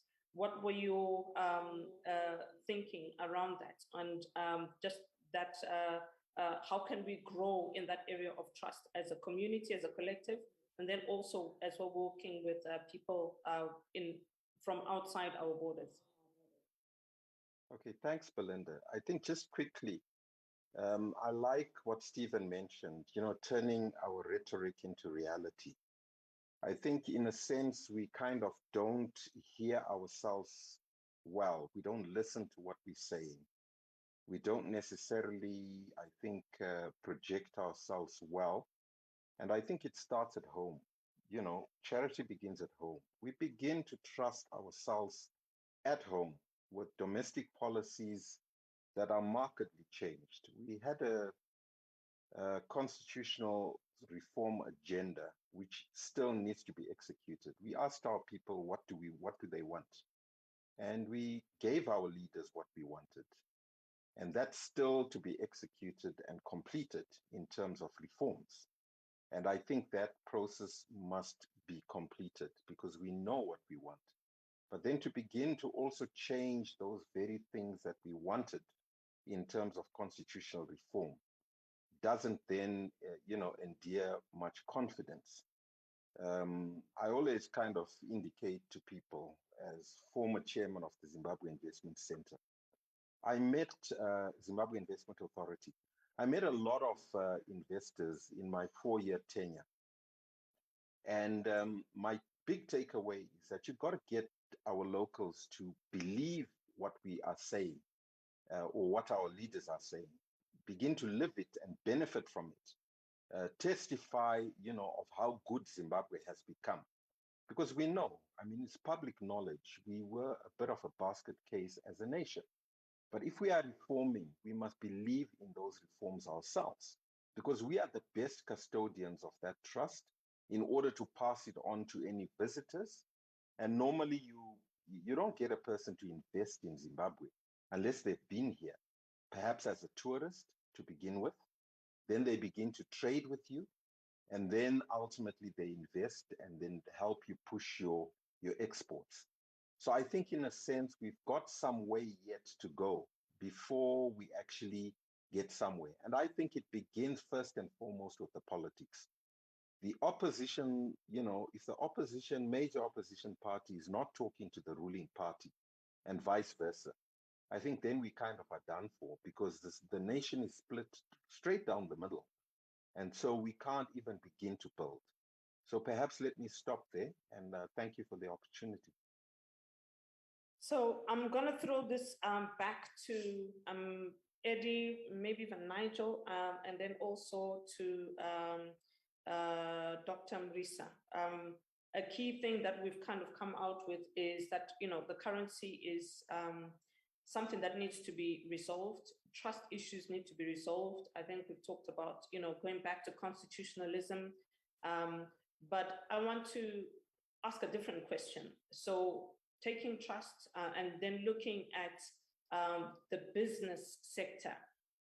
If we were to be working towards building trust tomorrow, what would that look like for you, Eddie? I think this probably would be like closing remarks, and then I'll invite Dr. Mrisa to do the same. Nigel, if you want to weigh in on this, you're free to go for it. But what would that look like, if you're building trust with the business sector, looking at our currency discussion as well? What would you think that would look like? I think it begins in the same place for all of us. You got to walk the talk. We're very good at expressing, what we want and how we want to do things. The reaction to the president's speech on the 18th of August, 2018 was universally positive. I know Zimbabweans who came back to Zimbabwe on the strength of that speech. And but we've got to walk the talk. We've got to show people that it's not just rhetoric, that these are things we actually believe in. Again, I come back to Ramaphosa saying to his local government candidates from across the entire country, several thousand candidates yesterday, where there's this code of conduct. They all signed the code of conduct. But we want to see it happen. We want to see the physical evidence that these guys mean it. That when it comes to opportunities for personal enrichment, that these guys will turn it down, that they will do deals straight, that they will look after the public interest. And that is not true. We all know that. And respect for human rights, respect for each other, those are, and it'll take time, because we've had our own rights over our own assets. My savings of more than 60 years of work have been completely wiped out.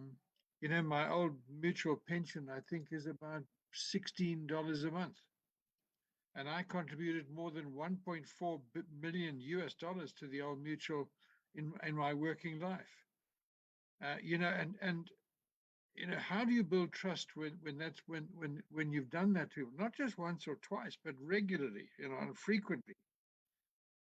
So I think it's a question of walking the talk, and we've all got to play our own role, including the president downwards. And when we talk about, you know, we talk about a lot about anti-corruption, for example.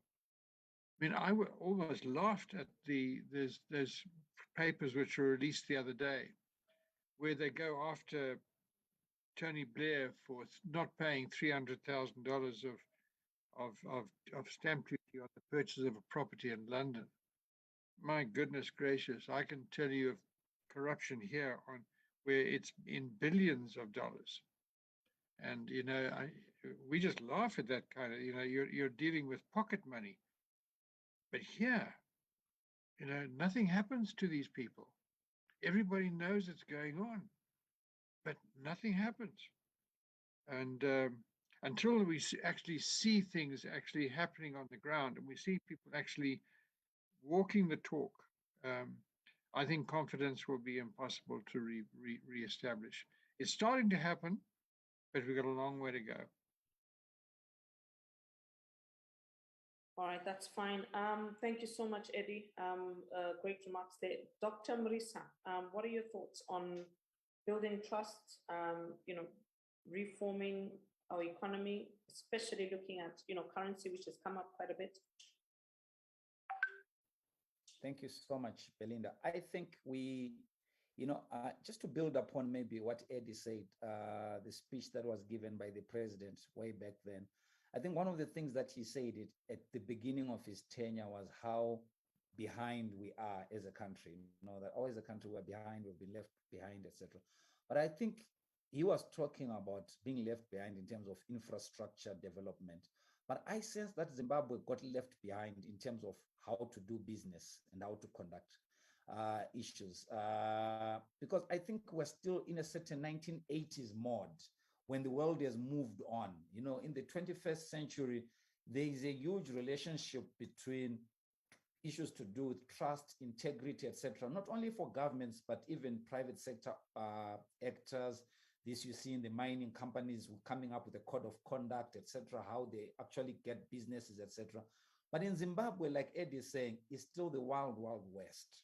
We still have that challenge to say, those who are working with government, we know the kind of sort of, it's not your best performing companies. It's not even the well-known companies. It's just briefcase outfits, etc.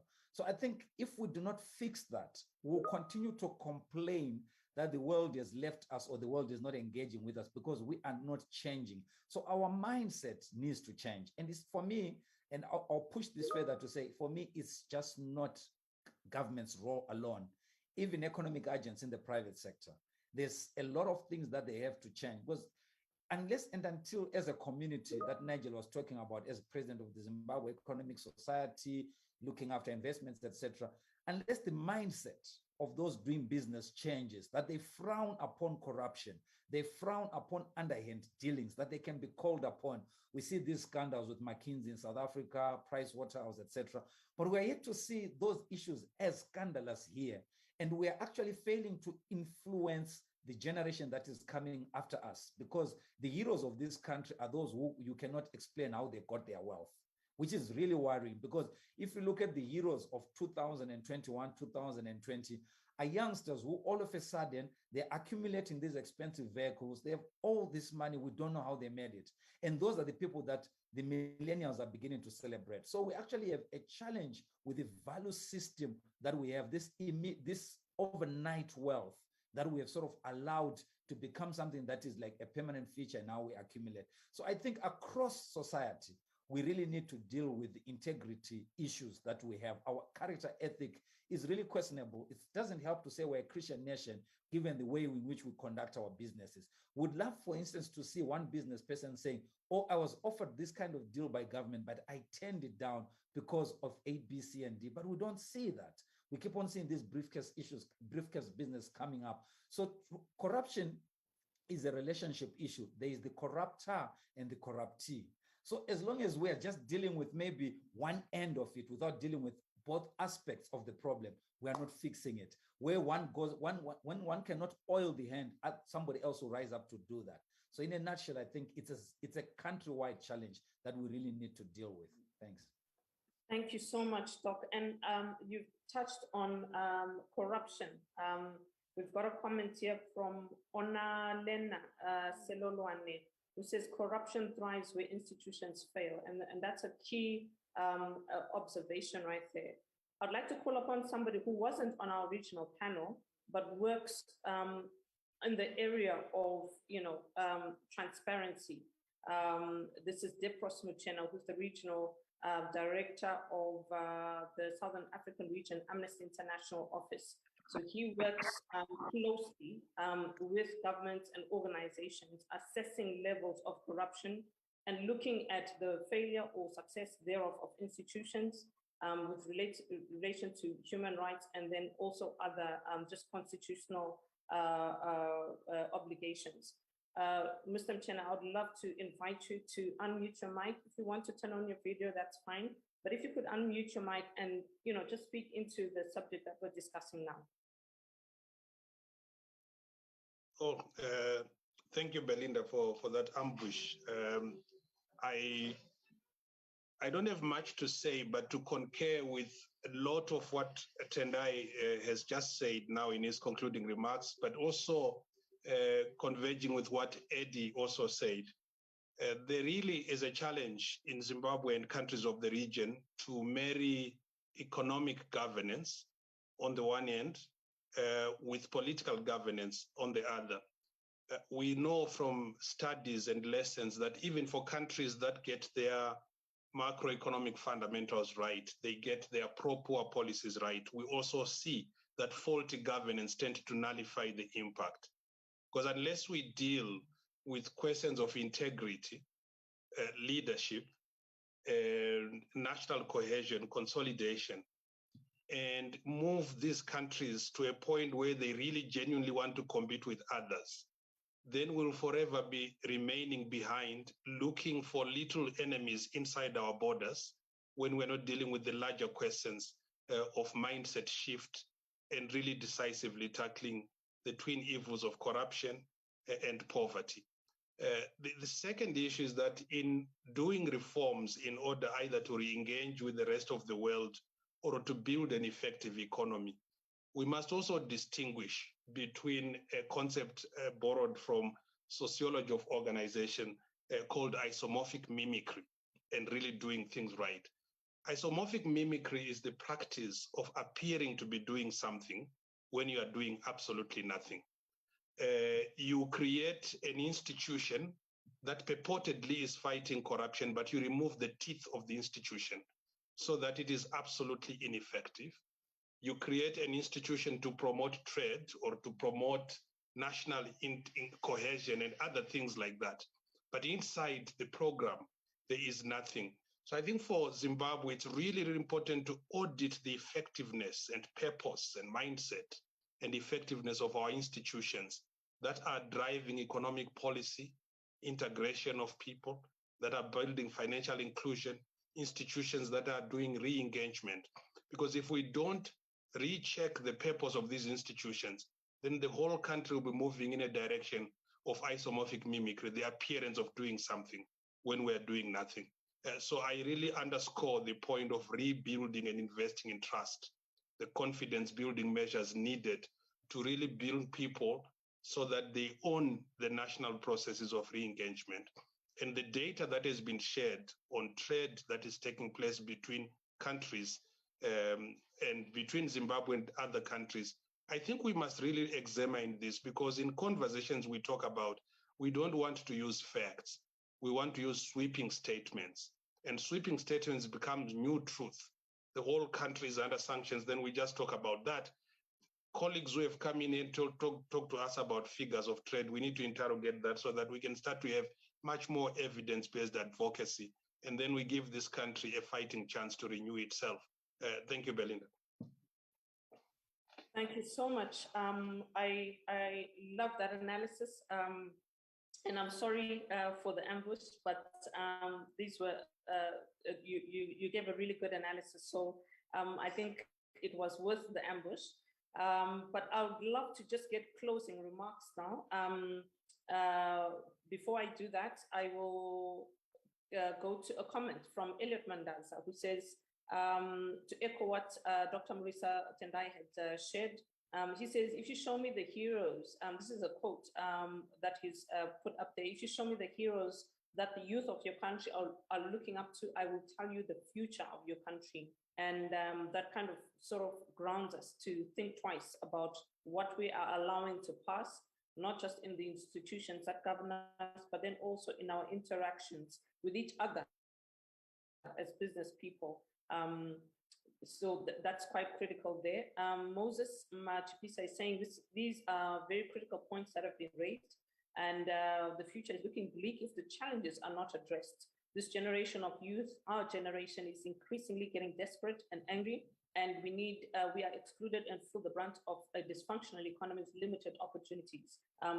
He says it will not end well. I have a different view. I'm thinking engagement, forums, platforms such as this one are part of the process of us moving forward.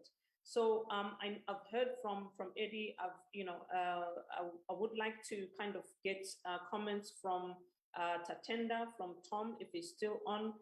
Just your closing remarks. Stephen, if you want to weigh in just 1 minute, just closing remarks on today's topic.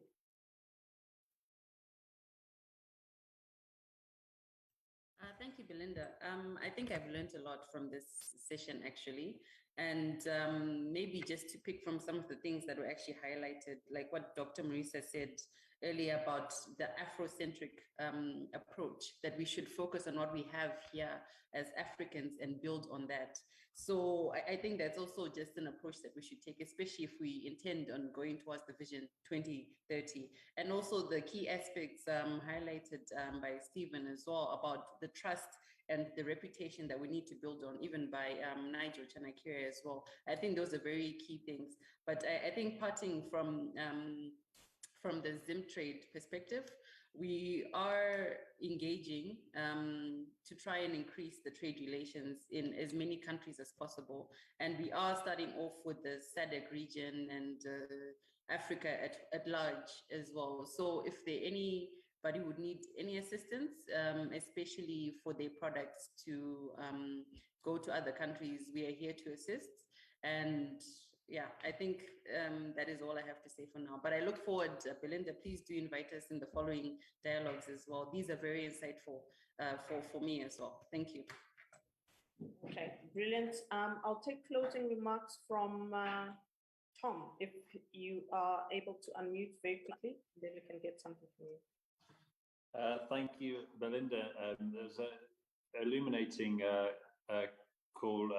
We learned a lot, and I think one of the things I think is helpful to reflect on when looking at trade and investment is to remember that Zimbabwe isn't working in a vacuum.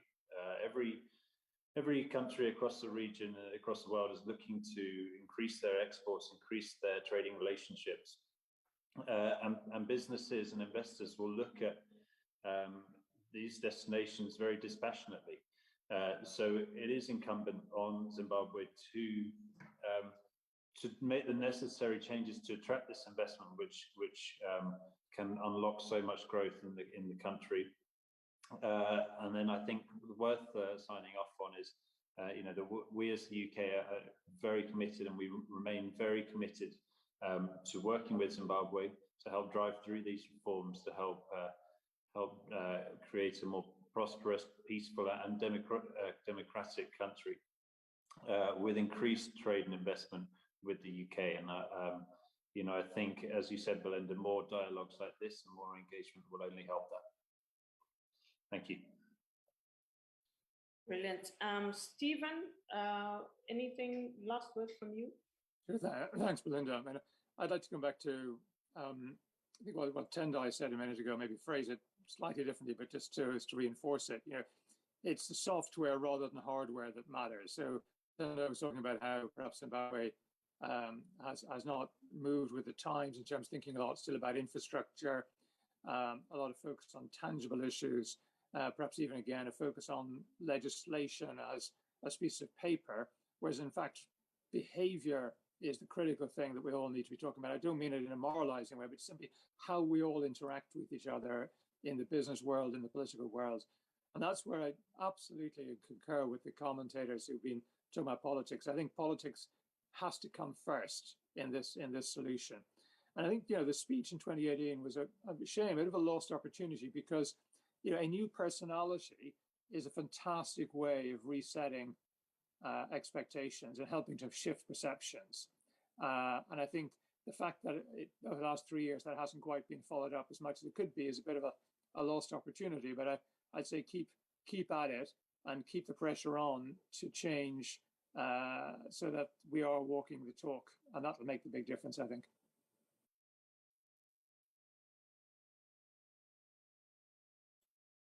Okay, thank you so much, Stephen, for that. I'm just going to invite last words from Eddie, if you want to say something again from you, or I know you've got lots of data, so just 1 minute, please.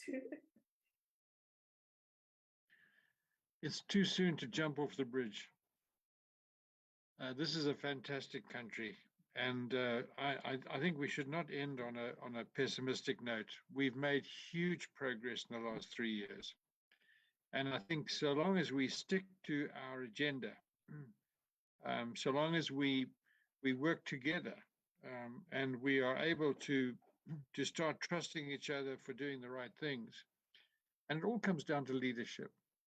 And so long as we can do those things, I think the future is at our feet. I would agree. I would say the future is at our feet. I hope I've taken last words from our panelists. But before we kind of come to a close, I would have wanted Dr. Mrisa to give literally like a 2-minute closing remark. Before I do that, I want to do another, call up somebody else who initially wasn't on the program, but I've noted is present in the Zoom room, and I would want to get your insights. So this is Titi Masiwa. She is no stranger to everybody who's a Zimbabwean. I'm sure you are aware of the huge amounts of work that she does in the area of philanthropy, in the area of education, across the continent, in different parts of the world.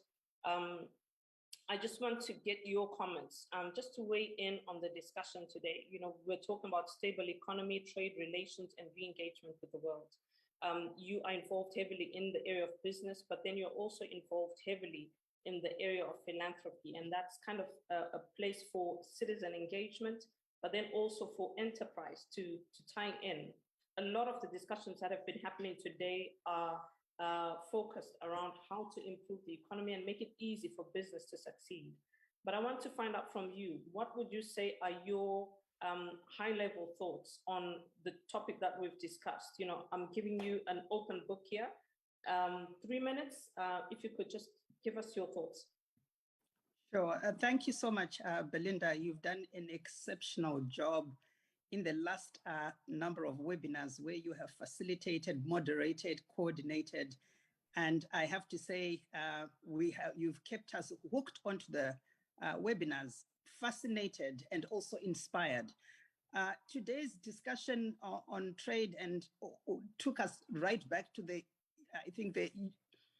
common problems we all know that the nation faces on not just on the economic front, but political front as well. But I want to make my comments as a believer and to say we have a real opportunity as the church, as Christians, to say one area where we can mobilize people, where we can build confidence, where we can build trust is on Sunday. If we begin to speak our aspirations, begin to speak vision, begin to build trust at a very small level, community level, I think we have the opportunity to drive the process of real change and positive change in our country. We take a lot of comfort and strength from amazing leaders throughout the world who have used their pulpits, who have used the church platform to reconcile in a peaceful manner, but addressing hard-hitting issues. And also, many people look to church leaders as the voice of conscience and morality and justice and fairness. And I think the church needs to step up and take that role. Civic society is also very important and has borne the brunt, I think, of discussing some of the issues that are very difficult. But the problem we face with civil society, sometimes it's not necessarily local civil voice that is driving the discussions and the agenda. So I think if we have local voices coming out of the church, tackling these issues and making them part and parcel of our Sunday service, Sunday sermons, I think we can begin to see a paradigm shift in the manner in which we see ourselves and our nation. Then lastly, I just want to say, it's important, I think, to not just to listen, but to go out there as entrepreneurs, as community leaders, as business people, to begin to build those important conversations and networks. I despair many times when I travel, living in the diaspora. There are no programs where we are meeting to talk, how we can do business together, how we can rebuild our country. It's almost like people have lost hope, and the momentum that we saw in 1917, 1918 is virtually lost. So my hope and my prayer is that if each one of us on this platform begin to build that momentum, to begin to find where the conversations can take place, where the rebuilding of relationships can take place, we will definitely see, we will bear the fruit of conversations such as the ones that have been initiated by Civio Institute. Thank you very much. Thank you so much for that insight and really highlighting the role of the church as well. We need to do more, definitely, as a church. And just going back, one of the earlier presentations that we had in the first dialogue was Bishop Mpavita talking about the different roles the church can play. So I think definitely that's something that we should put into practice. So it's been a great morning. We've had a lot from different people. I had asked Nigel if he wanted to say anything. I'm not sure if he's keen. Nigel, just calling you out once more, if you have any closing remarks that you want to throw in. Linda, what can I say? I don't want to spoil the party. Just to state explicitly that Zimbabwe is too rich to be poor. And I know, and I am fully persuaded that within my own lifetime, I will see the best possible Zimbabwe that we can have. And it starts with you and me. So let's do it. Thank you. Brilliant. Thank you so much, Nigel. Now I will invite the real closing remarks. Dr. Marisa, I'll give you 3 minutes. Could you just frame all of the things that we've discussed today? And also just to talk about our next dialogue, which is going to be on social policy. You can kind of give an introduction on that. Dr. Marisa, I'll hand over to you for closing remarks. In many instances, we take for granted the assignment of hosting dialogues. But I must say, and start off by just thanking my colleague Belinda for a brilliant job that she has done. But also, it's humbling to see people that I grew up as my heroes coming and supporting this. We grew up looking up to Mkoma Nigel. Eddie Cross has always been a towering figure. And just having Mrs. Masiwa come even for those 3 minutes, it's really humbling for the work that we're doing. So we are glad that we have the support. We're not doing this alone. When we started on this journey, we faced some challenges given the politics of our country.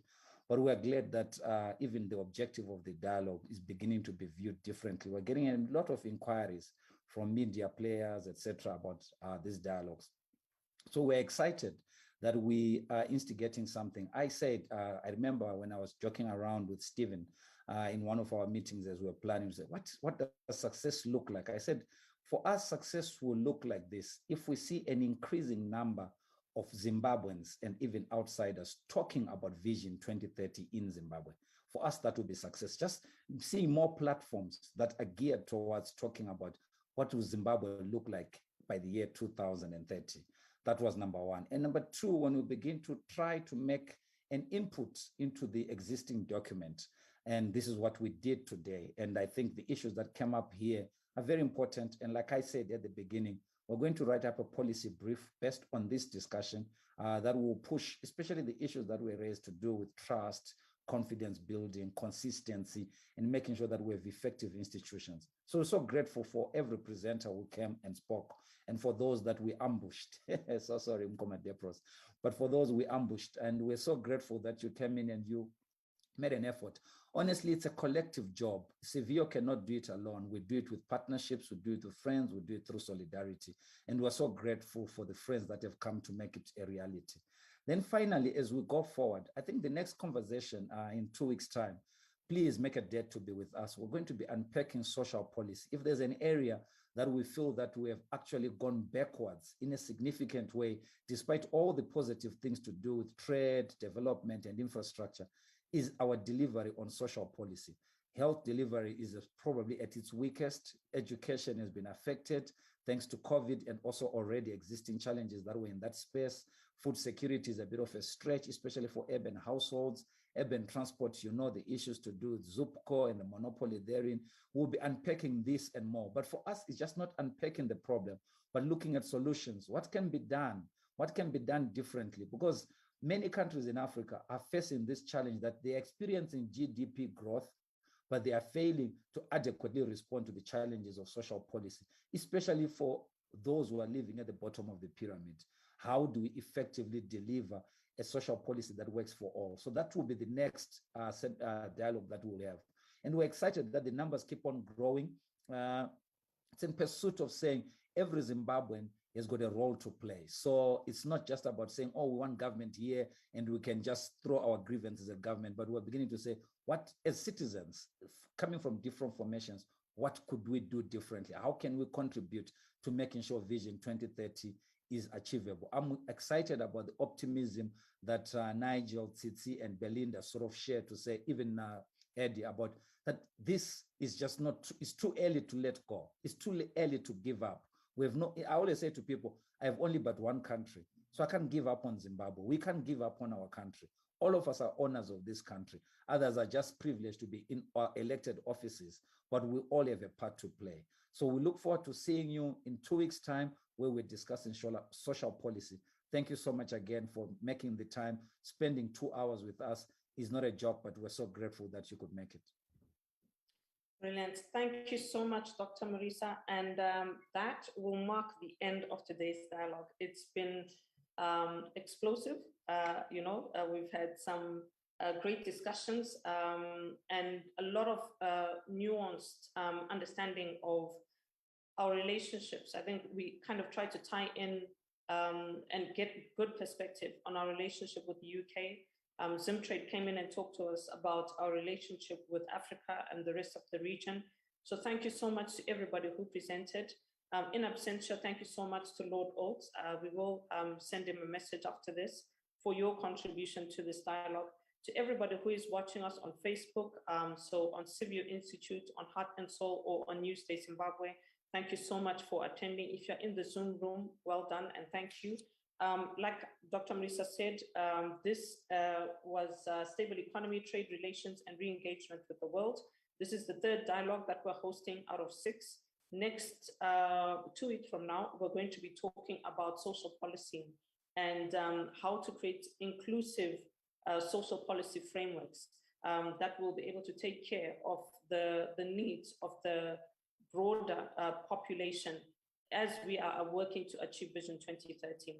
So thank you so much, everybody. We're going to call it a day here. You can obviously watch this again on Facebook, on the pages that I've mentioned, and do register for the next one. We will be able to share with you the details for that using your email addresses. But thank you very much and have a good day.